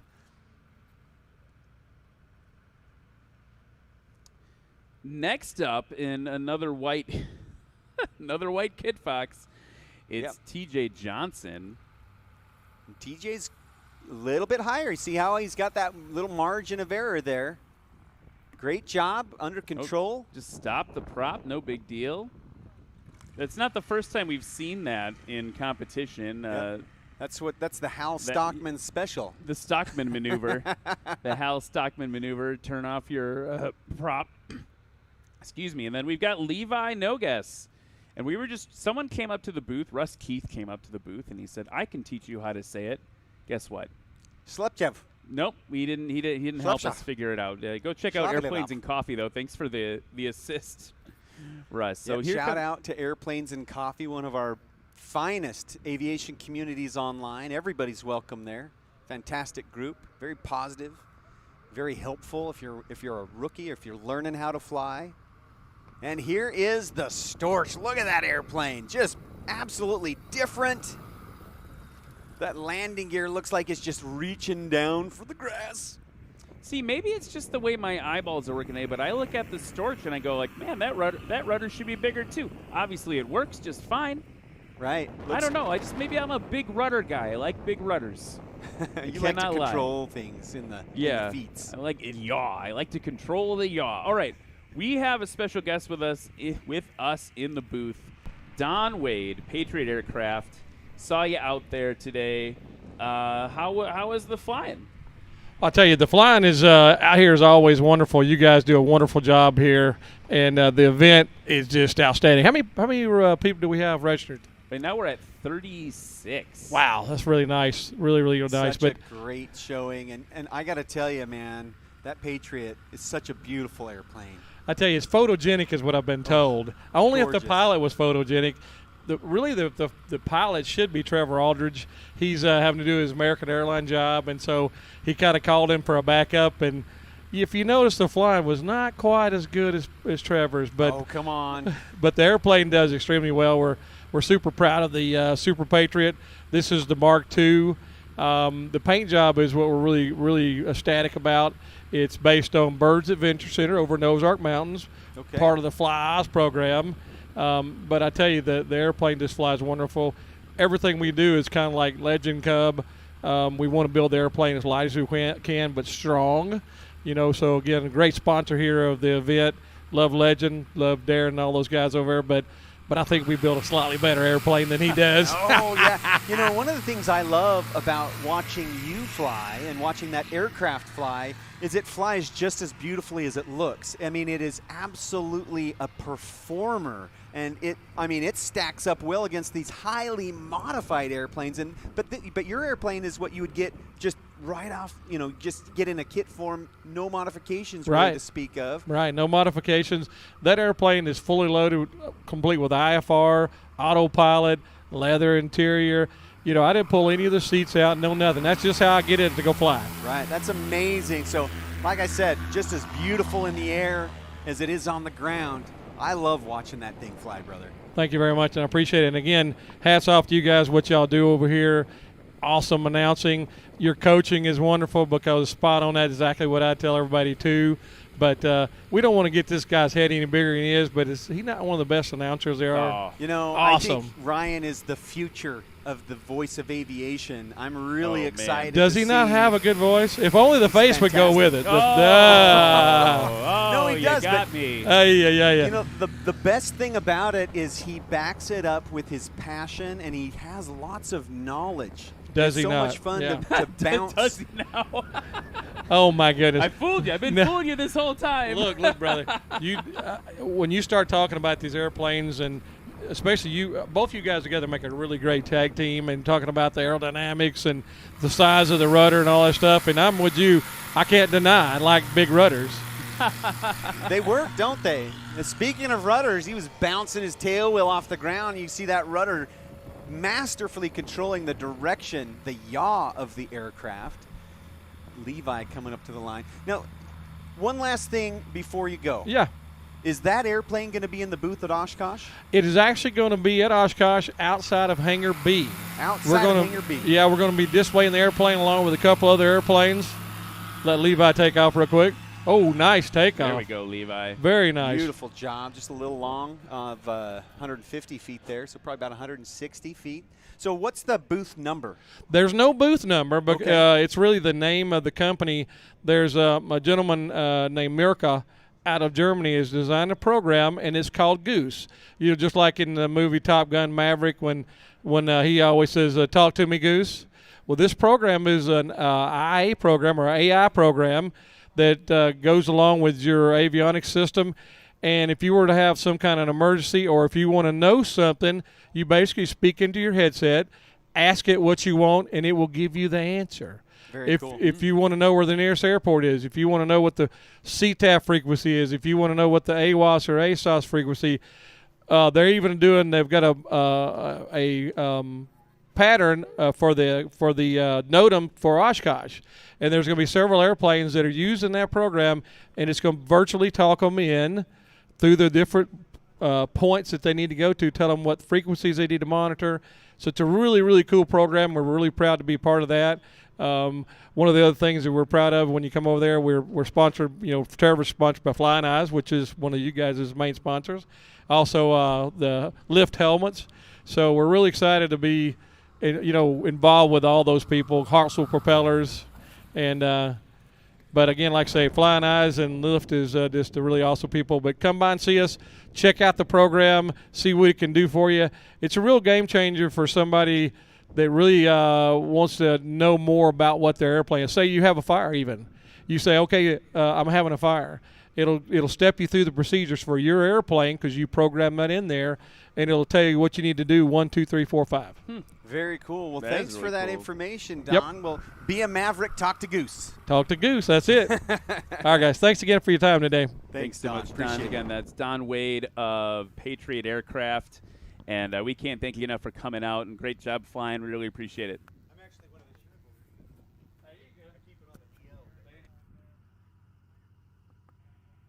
Let's catch up with a few of the scores right now. We've got Dakota Hudak coming in with a 112-foot takeoff.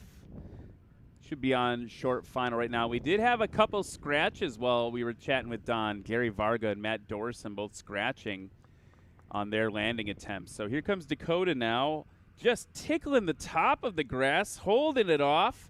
Wow, I don't know if you could get any lower than that without touching. Yeah. Yes, you can. Oh, you can.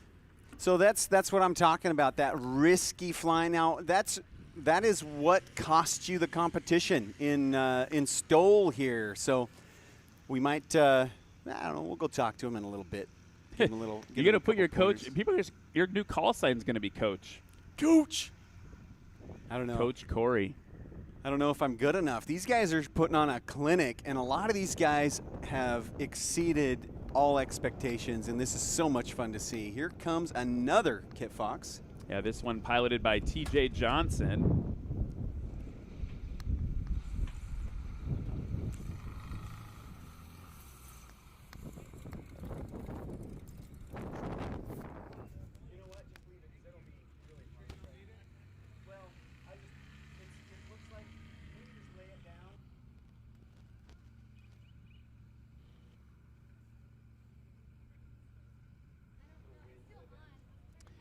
And as we got Levi now, high and to your left in the crowd, coming in the Storch, and I can't help but notice a beautiful Vans aircraft just idling there, waiting for the landing traffic to come in. Just the other side of Aviation, the fast. So here comes Levi now, just hovering it in with those gear just drooping down. One of the things I love to watch is as he lands, watch how short the landing gear gets. Oop. Squish. And it just kind of sinks down like looks like about a foot of travel or some crazy number there. Absolutely great.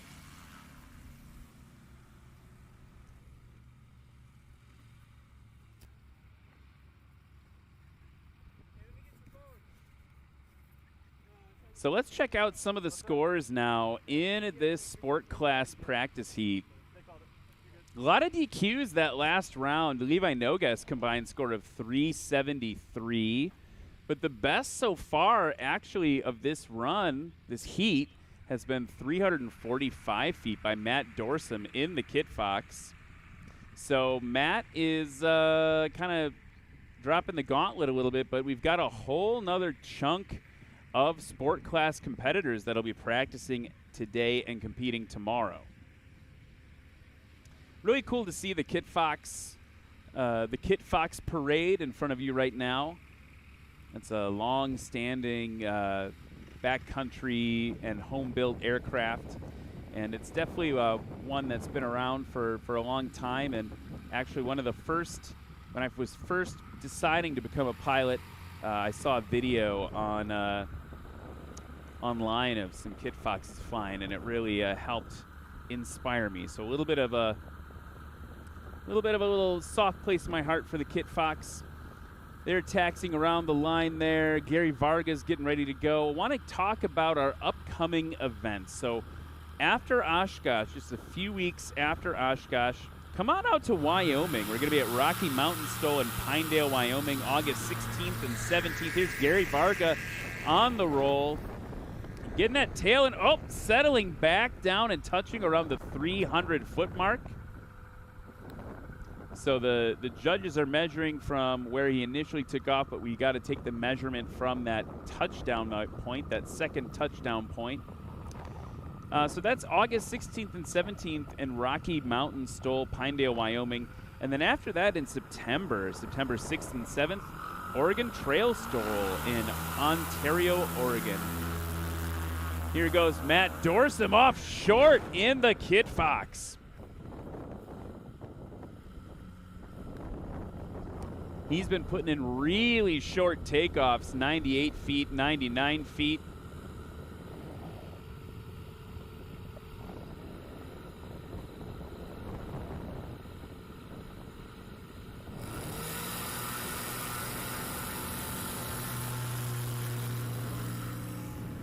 Dakota Hudak off and getting it settled in as he takes off into the wild blue yonder.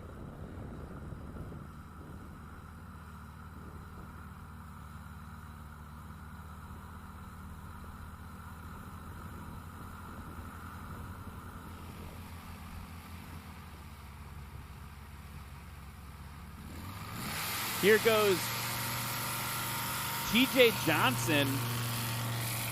Best takeoff so far at 176 feet. This one was much shorter.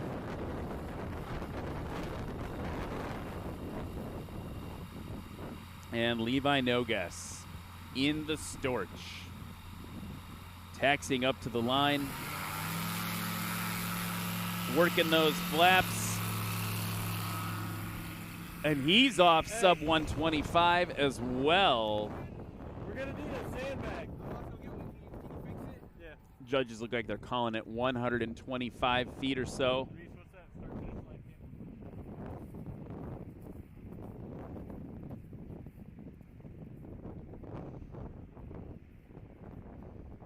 So check us out, Rocky Mountain STOL in Pinedale, Wyoming in August, Oregon Trail STOL in, you guessed it, Ontario, Oregon, September. And we're really enjoying ourselves this year. We've got a big expanded footprint for National STOL, which is great because we have an opportunity for pilots to join the series as we travel all over the country. We've been to all these amazing new places and had a lot of great welcoming experiences all over the United States. So thank you so much to everybody who's made that possible. As Gary Varga comes in, I also want to take a chance to thank our friends at usatrailersdirect.com. Sitting in a usatrailersdirect.com trailer right now that's been converted into our broadcast trailer, and they've made that possible. Big thanks to them. Red Tag Art, another sponsor. They actually make art out of red tagged aircraft parts, so things that can't be. Here we go, Gary Varga coming in hot again. Yeah, he came in and had a really high alpha approach, ended up scratching, but I was watching his approach. He was really, really struggling with the conditions. Lots of control input there in the last 200 feet.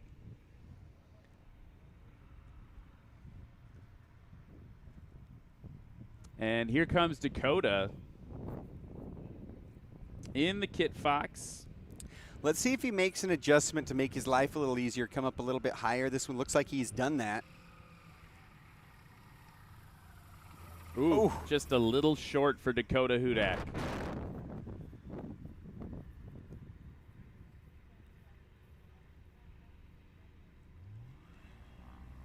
Stopping, looks like sub 300 feet for Dakota.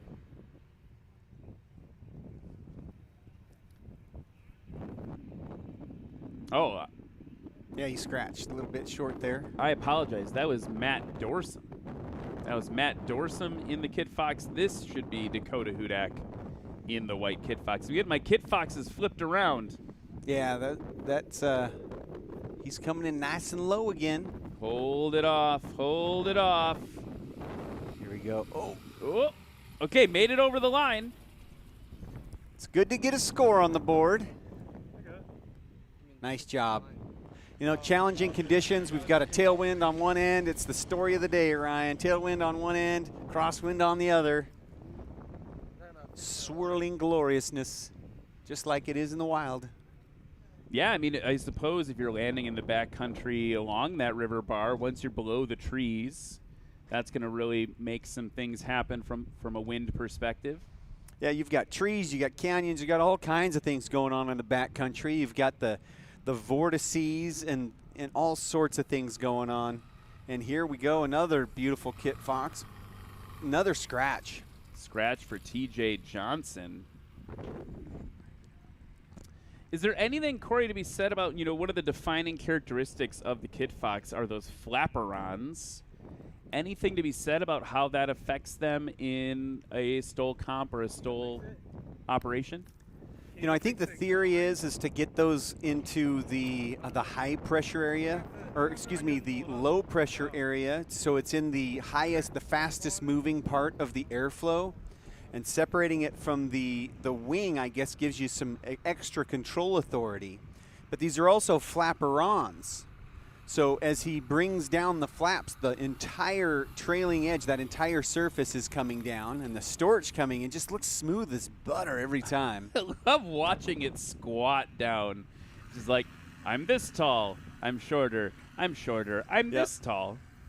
You know, we've seen Mike Patey's Draco and how far it squats down when it comes in for landing, and it's a unique characteristic of those two very different designs in the landing gear, but the travel is amazing on those.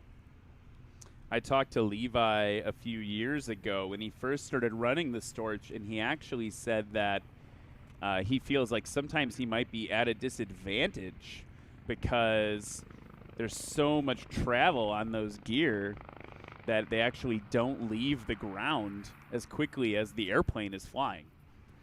Oh, that's an interesting point, and he's spot on. I mean, if he's got a foot plus travel on the landing gear, he's got to fly the airplane off the ground. He's basically flying for an entire foot.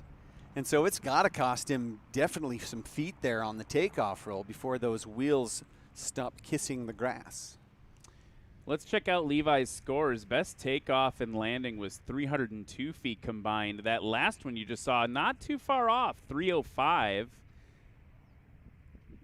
That's going to put Levi at the front of that heat that we just saw, actually. He's very competitive. He's 5th overall in practice. Remember that Jeff Daly, in a much heavier but much higher horsepower airplane, came in with 174 feet. In today's conditions, that's a really good score. I'm feeling the air. Let's just go ahead and check in with the conditions right now. It's pretty much a perpendicular. If we're playing the law of averages, I'm going to go ahead and call it that it's a crosswind today. It's sometimes a little bit towards headwind. Sometimes it's leaning a little bit towards a tailwind.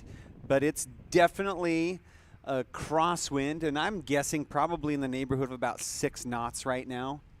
That was a good guess because, again, 12 nautical miles to the east, West Bend Municipal with 6 knots at 250. We got Nick Scott Ardillo in his Carbon Cub. I love watching him fly. He is Captain Consistent on the circuit. So much fun to watch.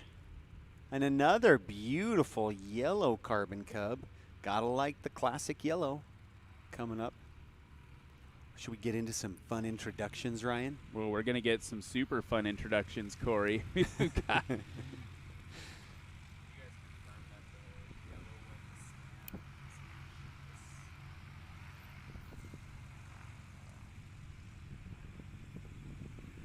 So up first, from Dallas, Texas, in race number 68 in the 2014 Cub Crafters Carbon Cub Super Sport, it's Nick Ardillo.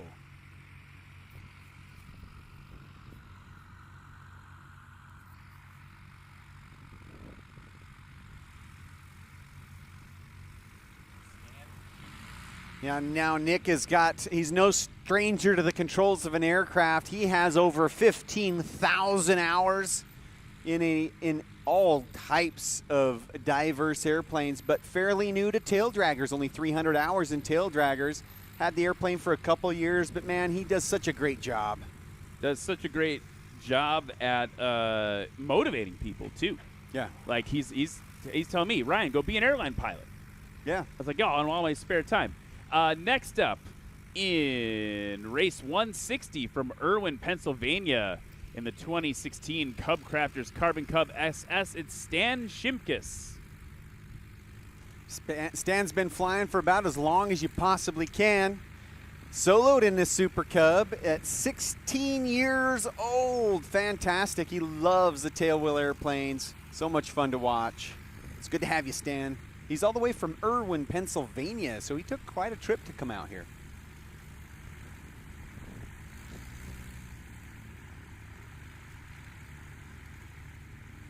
Is this a just aircraft? From Linden, Tennessee, in race number 26 in a 2021 Just Aircraft Super STOL, it's Christian Grewan.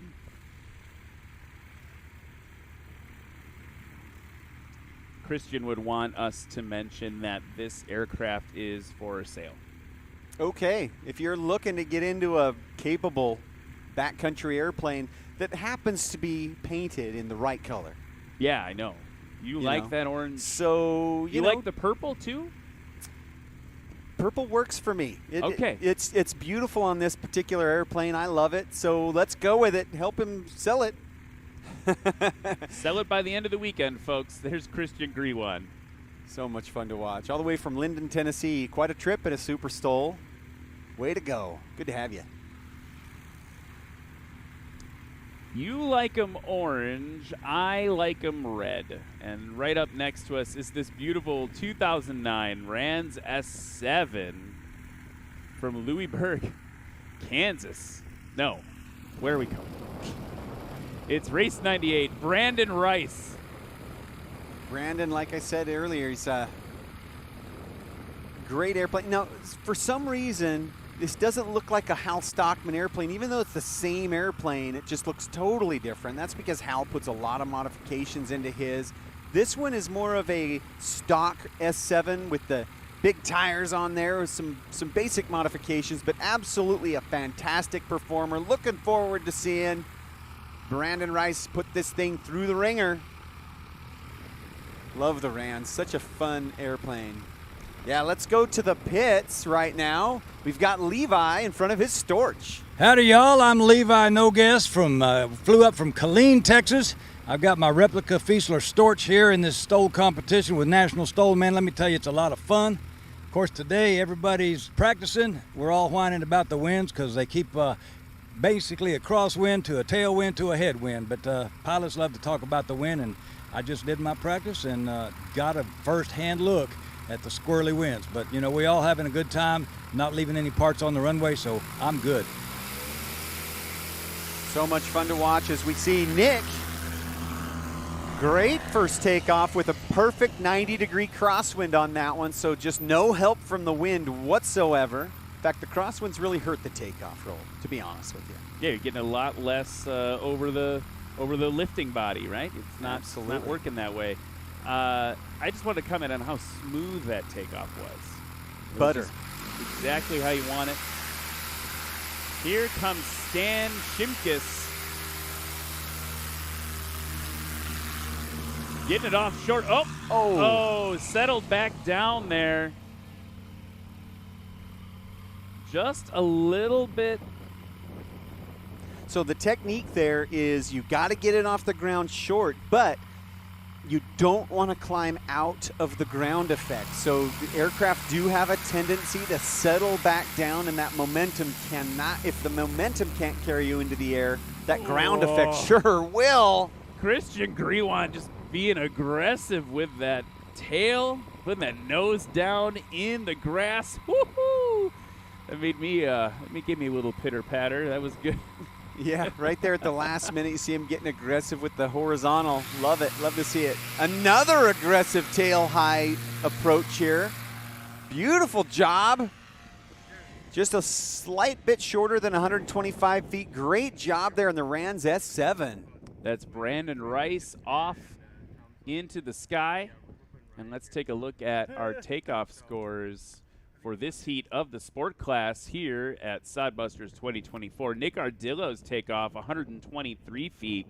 Stan Shimkus, 179. Christian Griwan, 114 feet. And we'll wait for Brandon Rice's number to come in as Nick Ardillo bringing it in. And, you know, it's interesting today. We've been seeing a lot of new airplanes.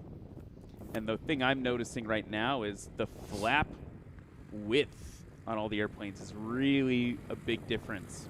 Yeah, the Carbon Cub has more of a traditional Cub wing, so it doesn't have the giant flaps that some of these other airplanes do. But Nick bringing it in for a great landing.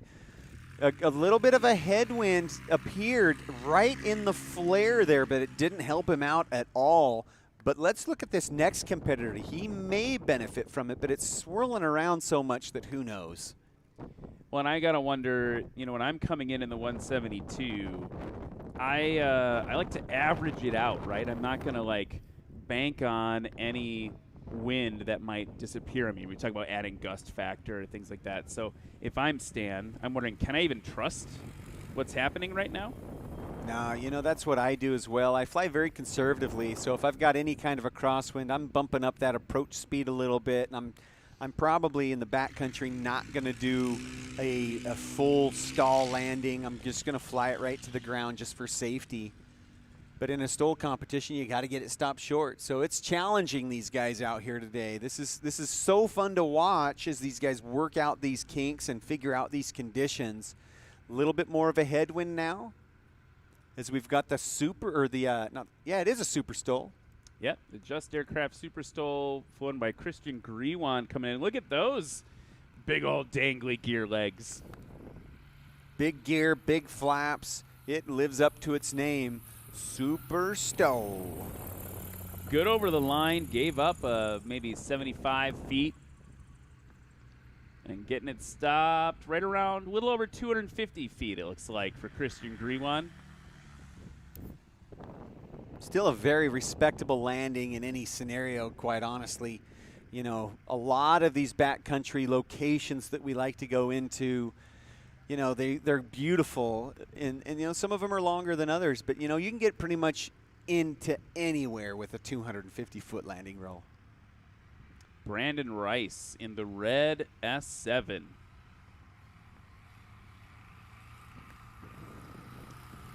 Here we go, Brandon. Here we go. Right Beautiful. over the line. Nice. Wow. Look at that. Fantastic performance from Brandon Rice. Really putting on a clinic on that one. I did not find anything wrong with that landing. That was fantastic. Just about as good as it gets in challenging conditions. Great job there. Yeah, really impressive from Brandon Rice there. I think that it's always interesting when you have like types competing against each other. And, of course, we're waiting for the next heat because we're going to have Pat McIntyre and Joel Milloway also in S7s, which maybe are a little more modified, a little more STOL competition-oriented aircraft.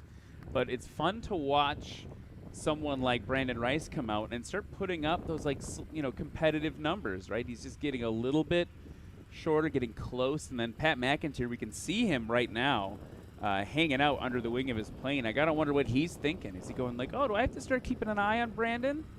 You know, I was really impressed with both Brandon's takeoff and his landing. Just really seems like he's got it dialed in. This is not easy. The crosswind, I mean. The conditions are not easy today. You can see it challenging the pilot. So I was quite pleased. I loved watching that performance from Brandon. Good things coming in his future. Super fun to watch. And maybe not so good things for his competitors.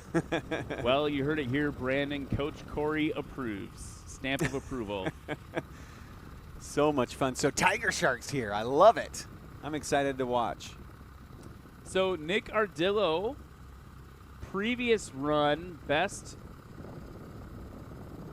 score of 309, which again, like, we say that like it's long. It's not long. That's a very short takeoff and landing combo. If you can put an airplane down in 186 feet, like Corey was mentioning earlier, you can pretty much land almost anywhere. Yeah, it's such a fun thing to see these guys doing this out here in this safe, controlled environment. As controlled as we possibly. We can't control the elements, obviously, but we have a nice flat grass runway. It's not filled with rocks or obstacles, but yeah, very respectable. All these airplanes, I would play with any of them. Yeah, they're all fantastic. Now here's Nick Scott Ardillo in a Carbon Cub, just like mine actually, just a very equally matched to Ghost.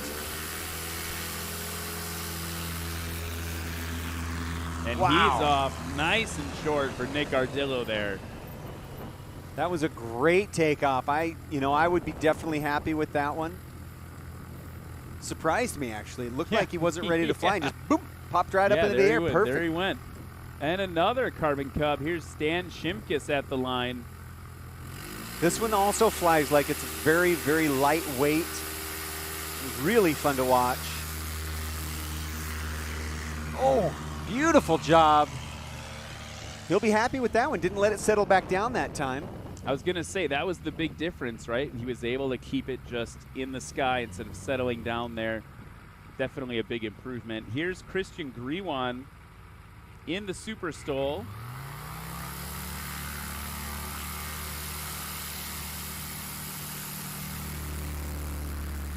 And again, getting that nose nice and low. Also, just a note, if you're a new tail dragger pilot, you're wondering where that limit is of like how far can you get that tail up. It's pretty far. Yeah, it's scary. In the cockpit, it almost seems scary. Almost because, vertical. Yeah, it feels like you're staring at the grass in front of you. Brandon Rice just floating it off. Look at that. Absolutely perfect. If anything, he maybe pulled a little bit late, but that's probably because of the crosswind, and so that's just smart flying as far as I'm concerned. Brandon's landing last time was 107 feet, working on getting the takeoff number. This takeoff number for him was 94 feet. That's nothing to sneeze at on a day like today. Yeah, that was a great one. About the same distance as his first one, just very consistent. So, you know, if he's able to continue to put on this kind of a performance, Mr. Consistency, that bodes well for the prizes. Because that's also one of the awards. That is one of the awards. Here's Nick Ardillo. Little burst of throttle to get him over the line. Got it stopped right around the 175, a little bit less than 175 mark. Now, I'm curious what Coach Corey has to say about that, because you guys basically fly the same airplane. You know, I didn't see the power. I was looking at the scoreboard, so I'll be honest with you. I didn't really see what he was doing over the line, but the braking looked really good. All right, Nick, there you go. Coach Corey, stamp of approval on your braking skills. Here's Stan Shimkus. Gotta love a yellow Cub, I'm telling you. Right on the line. Absolutely perfect. Perfect. Great job. You saw him lock up the brakes. He landed with the brakes locked. I don't know if you noticed that, but you could see because of the decals on the side of the Alaska bush wheels that he slid for 5 or 10 feet before he started rolling. So that's exactly how to do it. Helps you get that tail back up in the air and gives you the best braking authority. So that was a really good one from Stan there. Seeing the updated scores now, Nick Ardillo's last run, 279. That puts him in 4th place overall for practice.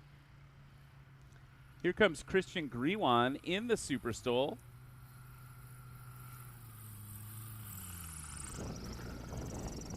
Felt like a good touchdown. Tail down before the line, mains after, and he's just over 175.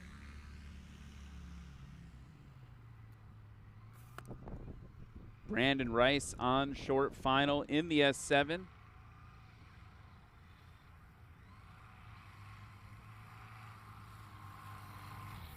Good over the line and has to get it stopped. A little bit longer. No, a little bit. Well, fine. Maybe exactly the same. Sorry, I can do math. We'll see where that comes in. His previous landing was 188. This may be right around the same place. Really great job there. Just looked really smooth and in control. Good positive, you know, setting that main landing gear on the grass positively so you can get on the brakes. Really good, consistent flying there within probably a few feet of his first one. That score coming in at 190 feet. Actually, I'm seeing the scoreboard update here. Brandon's first landing was actually that 107 that we were very excited about. So this one quite a bit longer than the first one, but still like a respectable landing compared to look at all the other distances of this round.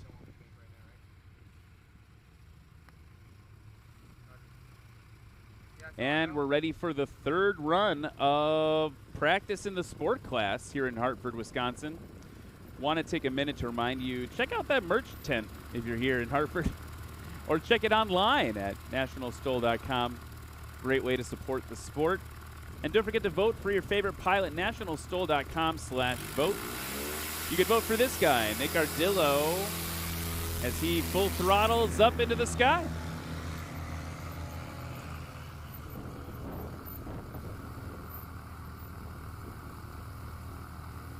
Looks like it's going to be about the same distance for Nick Ardillo as the others. His best was 100 feet. I think this one was slightly longer. Here's Stan Shimkus in the Carbon Cub.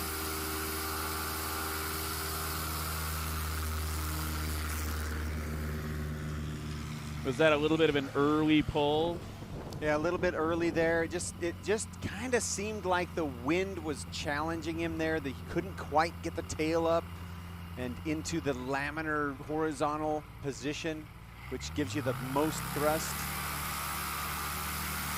It's just, it's got to be these conditions. It's challenging these guys.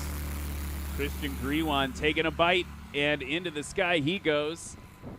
Great takeoff with the Super STOL there. And Brandon Rice taxiing up now.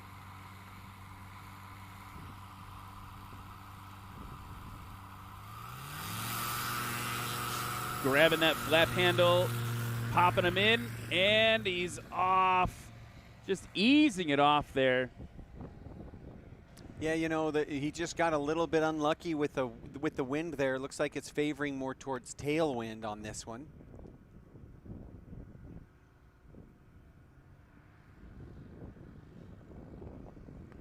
And now here comes Nick Ardillo, floating it in. Higher approach this time.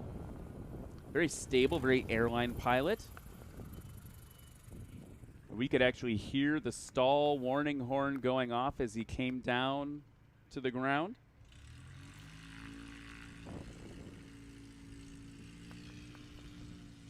Stan Shimkus turning base to final. Something about that base to final turn coming in on runway 18 in Hartford just gets me. I don't know if it's because I trained here, the nostalgia or something, but every time I see that, you got the clouds, you got the trees, all the grass. I don't know. It just works on me.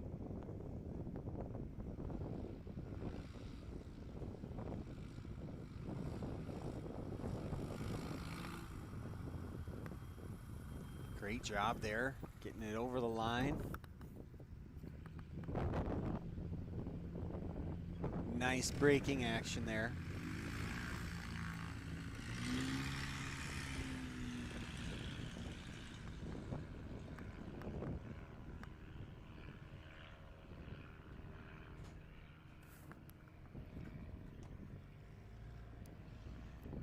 So that was Stan Shimkus, and here comes Christian Griwan in the Super STOL.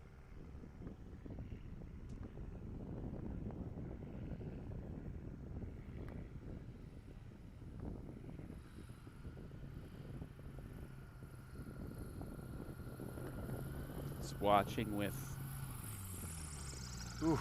yeah, a little bit of a scratch that I was wondering what was going to happen there.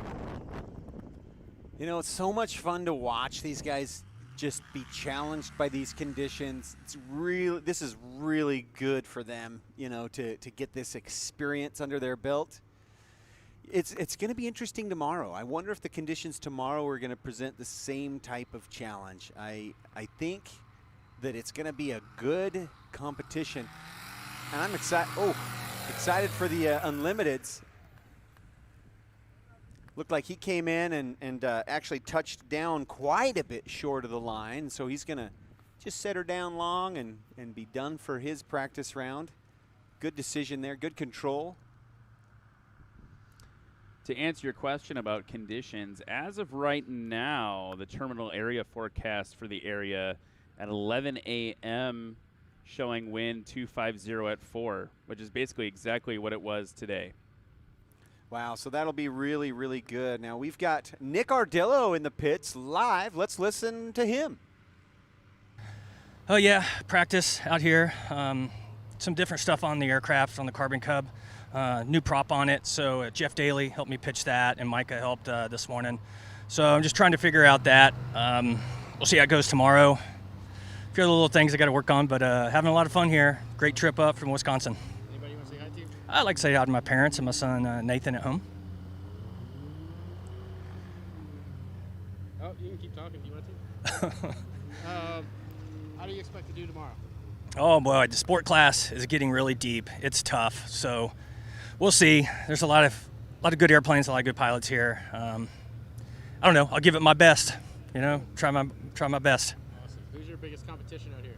Oh man, Pat McIntyre. He's just really doing good in that Rans that he has, and if Colin's here and his Cub Crafters, those guys are really good. So I'm sure there's probably some new competitors here that I haven't seen yet. Brandon Rice, I know, has done really well. So there's some guys here that are doing a really good job. All right, man. Well, thank you.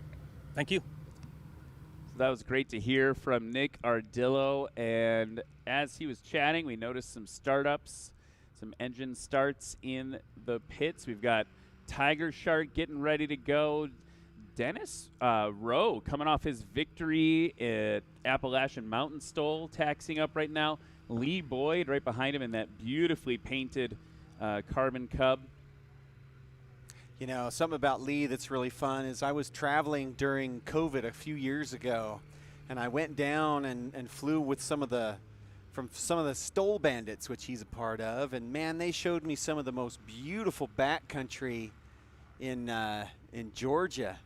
And I got to fly alongside this airplane, and if you haven't seen this thing in person with the P-51 painted on the side of the fuselage, this thing is absolutely amazing. It's gorgeous. Oh, yeah, it's super, super stunning. We were talking about it after a competition, and I was asking about the paint job, and he was talking about the P-51, and he said, oh, like most people want to know how much it costs. And I was like, well, how much did it cost? He's like, that's not for you to know. You know, it doesn't matter what the cost is to me. It's absolutely beautiful. One of my favorite airplanes ever, honestly. It's just so beautiful, and I'm a huge fan of the P-51. It's my favorite World War II era aircraft by far, and probably a lot of people, so I don't blame him there. But if you ever have an opportunity to visit his aircraft, do it. It's absolutely gorgeous. Love it. Well, let's get this heat started from Vandergrift, Pennsylvania in the 2020 Just Highlander race number 57. It's Dennis Rowe. Yeah, Dennis is no stranger to light aircraft. Got to start flying ultralights. Now he's flying this one so short. He's the captain of STOL, Dennis Rowe. You'll notice a different pitch to the engine as it taxis by you there in the crowd. This one's powered by a Yamaha Apex motor, and he really puts that thing to work. Next up, from Appleton, Tennessee, in race 219 in the 2012 Cub Crafters Carbon Cub, it's Lee Boyd. Like I said, beautiful airplane, really, really nice guy. Just had such a great time with those guys. If you're in that region of the world, look up the STOL Bandits, super fun crew. Lots of fun backcountry adventures down in the south.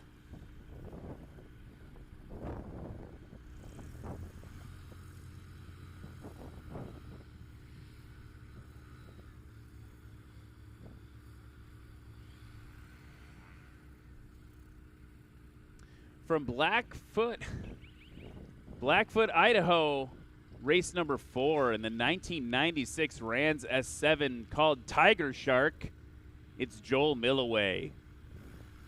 I don't know what to do here. Do I roar, or do we get the smoke out and we get crazy? It's Tiger Shark from Idaho. So much fun to watch. I'm expecting him to put on a absolute barn burner of a performance, and what I'm really excited to see is him go head-to-head, back-to-back with this man. It'll be super fun to watch. That's right, from Lincoln, Nebraska, in a 2006 Rans S7, race number 40, it's Pat McIntyre. Yeah, Pat is a amazing pilot, and he's so much fun to watch, but he also loves animals. He's a veterinarian part-time back home in Nebraska, and just super fun. But you know what? He puts out the teeth, and he puts on a clinic every single time. He is one to beat in this class. I think everybody's gunning for Patrick McIntyre today. Well, and Pat even has competed up in the unlimited class sometimes. I think just for fun, but he gives him a run for his money. Yeah, it's amazing. It's so much fun to watch these guys kind of play with their airplanes, and that's what it's all about, having fun and putting smiles for miles. You are the king of rhymes today. You are going really? hard. Yes, smiles for miles. I don't know. It just flows. That just came right out of you. That was really amazing. Here's Dennis Rowe on the line with that Yamaha starting to purr. Beautiful sound. I love the color of green. It's like this, almost can taste the spearmint in the sky. That was a great takeoff. It sounded wonderful. I don't even know about the takeoff. I'm just laughing about spearmint in the sky. That's where we're at. It's been a long practice, folks. Spearmint in the sky. Oh, man. Here's Lee Boyd now taxiing up in the Carbon Cub. Just absolutely, look how beautiful. If you get the gray on it is actually all marbled and gorgeous or patinaed. I don't know what you call it. Lee Boyd, beautiful. Look at the sun glisten off the top of his wings. And those two, Dennis Rowe and Lee Boyd, really fought it out hard in Pennsylvania just a little bit ago. So it's going to be fun to watch them fight against each other, see who can best who. Here's Joel Milloway in Tiger Shark. Tiger Shark's biting. Look at that short takeoff, Ryan. Probably in the area of about 80 feet or so. Wow, that was a great job. The wind is just nothing right now. A little teeny crosswind, and boy, let's see if Patrick McIntyre can best him. That 80-foot takeoff roll was nice and short.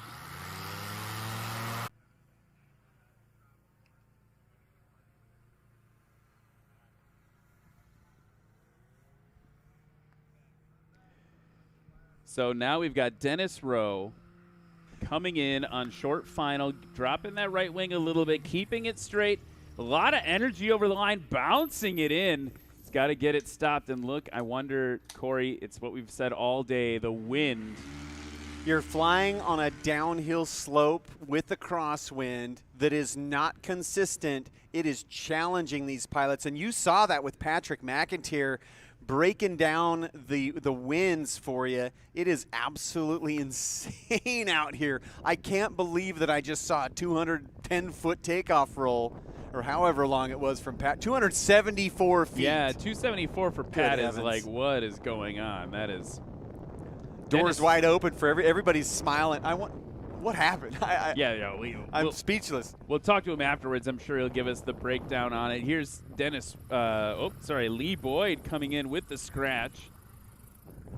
You know, I was watching Patrick's elevator control, and he was holding the elevator up, and the plane just would not fly. So something happened with the conditions, and I'm seeing what happened.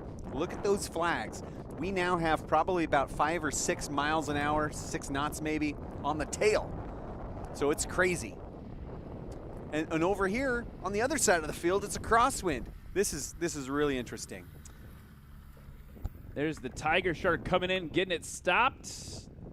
Joel Milloway, right around 175, a little bit of anger in the throttle as he gets going. So much fun to watch. So Patrick McIntyre's basically got a free round. He can do whatever he wants here because his combined score is going to be about as long as 5 or 6 of his normal takeoffs. But he's still going to probably put in a good effort on the landing because you don't want to waste those practice landings. Right. You want to get it dial in. But yeah, he can experiment now. He doesn't have to worry about getting a good combined practice score. He's got to save face a little bit here. That takeoff was absolutely ridiculous. 180 feet or so on that landing. So he and Joel are right there with each other on the landing. We've just got to figure out what happened on that takeoff. We have no idea.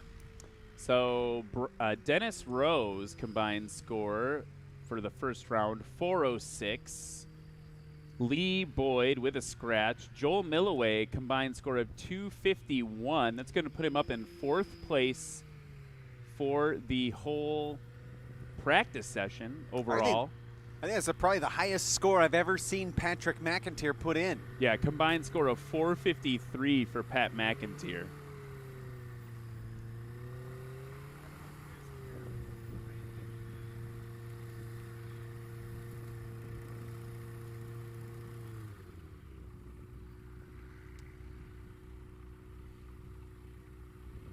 They're going to get reset now. Dennis Rowe with the Apex engine in Pennsylvania. His whole family came out, cheered him on. They were the loudest section of the crowd. It was amazing to see. So much fun. Here we go. Listen to that Yamaha Apex. Now, this is a stock Yamaha. We will see a highly modified Yamaha in the Unlimited class, but a very respectable crosswind takeoff there.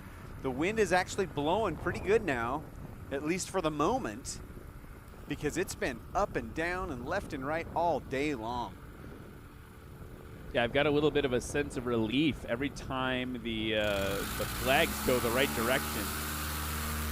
Lee Boyd, he's off a little bit over 125, maybe 140 feet. Yeah, in these conditions, I'm impressed with that takeoff performance from Lee. Looked like he knew exactly what to do there to get it off short. He was patient, I noticed. He just flew it right off the ground, didn't try to pull early. Joel Milloway in the Tiger Shark. Rawr, listen to that engine. And nice and short, right in the neighborhood. Very consistent, right at about 80 feet again for him.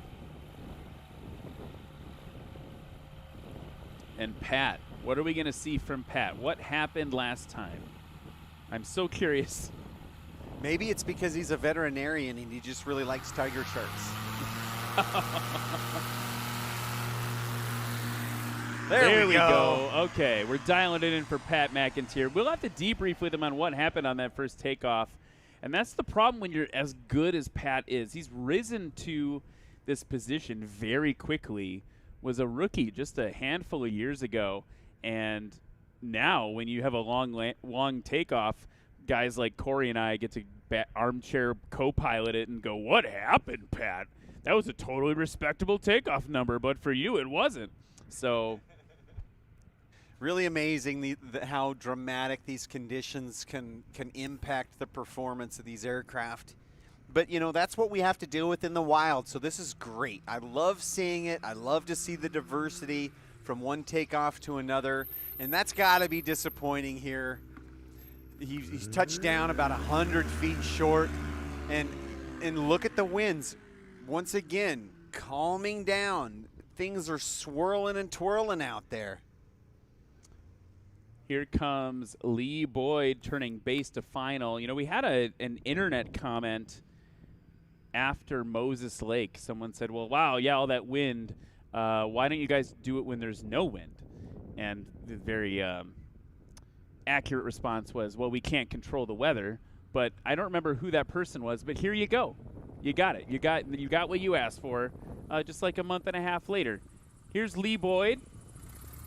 Nice job. Looked like it was right on the line. I'm interested to see if Lexi's going to call that a scratch or a good one. She doesn't know. It was that close. I think we should probably call it good then, because if she doesn't know, who does? We don't have a replay today. I don't know if we do replays during practice or not, but that would be during competition. We would kick it over to that to verify it. Here's the Tiger Shark now. Joel Milloway. You were absolutely spot on, Corey. First takeoff 80 feet, 1 foot longer on this second one. And here he comes, good over the line, bouncing it in a little bit, holding that tail, hold that tail. A little bit of smoke just for fun. Absolutely perfect technique for Joe Milloway on that one. I was watching the braking action while one of the things I love to look at as these guys are coming in, especially on the approach, is that horizontal surface on the back of the airplane. That's called an elevator. That's where you're working really, really hard in these conditions. You'll watch that rudder, you know, dancing around with your feet, but you're also watching that elevator. Patrick McIntyre's elevator's working hard right there. Full up elevator, full braking control. Stops just about where Joel stopped in the Tiger Shark. We've got a little bit of a fighting match going on between the two on landings. Pat's still got to drop about 40 feet in his takeoffs, and we've seen him put in those 80-foot numbers before, so we'll see what happens today in practice in just a moment for his third run. A little bit longer for Pat than Joel, actually. Joel coming in at 176 on that landing. Pat McIntyre 190. Very interesting practice round. You know, the exact opposite of what I think everybody in the pits were expecting. You know, as I was mulling around this morning talking to people in the hangar as we were having the briefings and the lunch and everything, everybody was watching and everybody had Patrick McIntyre with a target on his back. And so I just have to wonder what is going on in the practice rounds and what it's going to make tomorrow really, really fun and exciting to watch. What is going on with Patrick McIntyre today? Is he sandbagging? Should we call that out? No, there's no way Pat McAteer is sandbagging. And as we taxi for our third run there, we've got someone coming in over the field here. Looks like a beautiful airplane. What is it? Something. A twin? The twin of some sort. Today on Corey and Ryan try to identify airplanes. It sounds like a warbird. It does sound like a warbird. That's what I thought it was at first. The round nose threw me off. I was going to say like a Cessna 421 at first, but then that bulbous round nose kind of threw me off. It'll be interesting to see what that is. If it taxis by, I'd love it. Dennis Rowe hanging out, ready to go.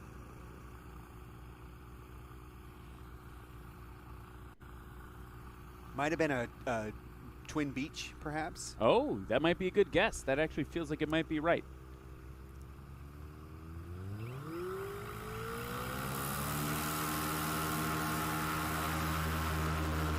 Dennis Rowe off, and I wonder if that right main touched a little bit later. It looks like it did. Yeah, it looks like the officials are calling it somewhere in the neighborhood of about 160-ish feet. Still a really good takeoff, but I think he pulled that elevator, tried to rotate a little bit too soon. Now Lee, he seems to be Captain Patient. He seems to be having it. He's got his timing just about right. The flags doing their thing again. Seen all day. And he's off very short. That was surprising. I can't believe that wing was ready to fly, but boy, it just leaped into the air. Pulled it at just the right moment. Here's Joel Milloway now. Throwing some smoke, maybe some residue at Pat. Look at this, buddy. Look what I can do. Not just throwing the smoke, he's also throwing the gauntlet down and smacking him in the face with it. That was a nice short takeoff from Joel Milloway. That might even beat his previous 2 takeoff performances. It looked a little bit shorter. It did, yeah, by 4 feet. Now here's Patrick. He's got to pull it down. There we go. That's what we're normally seeing from Pat McAteer. So Joel Milloway just took off in 76 feet. Let's see what that number is for Pat McAteer.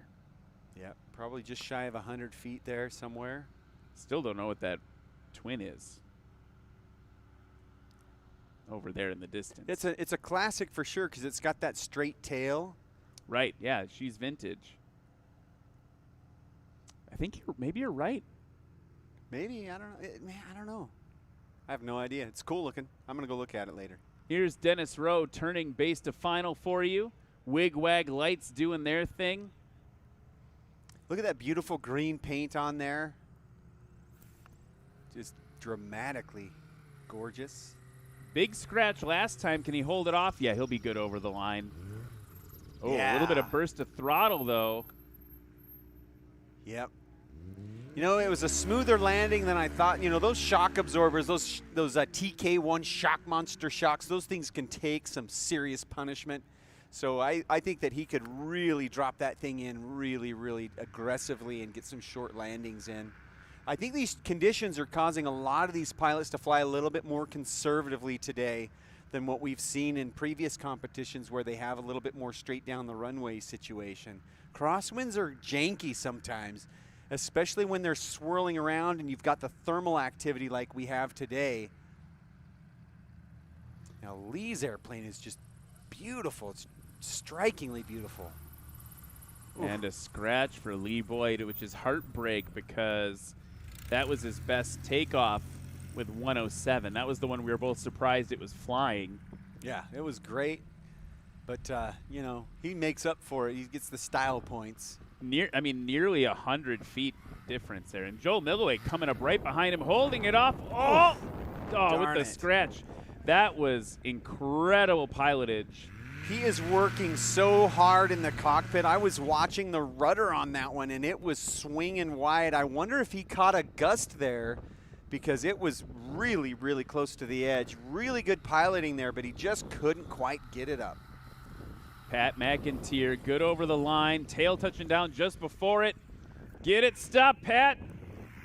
Sub 125 for Pat. That's going to be his best landing combined with his best takeoff of practice. Well, good job by the sport class in the practice round. Really, I think the story today is definitely the conditions, and another side story is Patrick McIntyre's long landings and takeoffs. So in case you haven't figured out, folks, Pat McIntyre had a long takeoff. And Corey and I we're struggling with it. You know, I'm not often baffled when I see somebody pull. I saw him pull his elevator at about 100 feet, and then it just rolled all the way to like 270 feet. It was curious. Something was off. Something was different than normal. We're gearing up for the last heat of practice today in just a little bit. We've got the unlimited class, and we've got Steve Henry fighting off the Canadians. Right? The White Wolves from the north. Right. The White Walkers or whatever. They're coming to get you. Now, I could see the propeller from full send spinning in the pits, and then Steve Henry right behind him. Man, if you are not up against the flight line, get there quick, because we are about to see unlimited fun. There is no limit. And it sounds like we're going to go to Pat, who's just hopped out of his plane, and he's going to tell us how it was out there in practice.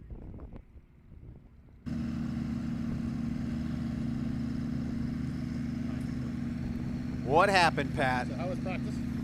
Man, practice was good. You know, the crosswinds are making it hard to get as slow as we sometimes like to. My first takeoff, I was riding my brakes down the runway, so I think I stayed on the ground 300 or 400 feet. But once I got off the brakes, it went a little bit better.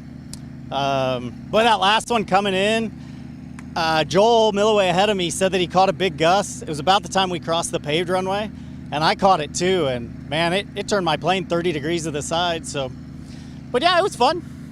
Who do you think your biggest competition out of here is? Oh man, this class is so full of good pilots. Milloway, everybody that I flew with in that heat can beat me. We got Lee, who was leading our class. I don't even remember, but Nick was killing it out there. Brandon and his S7. There's a lot of good pilots in this class this weekend. You're going to take home the win? Boy, I don't know about that. It's tough, but I'm sure going to try. So that's the answer to our question, Corey, is the brakes. He just kept his feet on the brakes. That's fine. That happens every once in a while. Stop worrying about it. Pat's fine. He's the same old Pat that you normally see, just he didn't take his feet off the brakes. Yeah, that's interesting. I'm baffled. I don't know if you need to overthink it anymore. It happened. It's done. It's over. We're going to see him win tomorrow probably. I don't get over things that quickly. I just can't do it. I'm going to mull, and I'm going to obsess about it. You're going to go in there and, like, measure the angles of his brake pedals. I'm going to go check his brake calipers, make sure they didn't get stuck. I don't know what happened there. His master cylinders are too big. I don't know. What's happening? I think it's just he put his feet on the controls. I think that's what he said. So much fun, though, and I can hear the revers going. We now have the three masters of the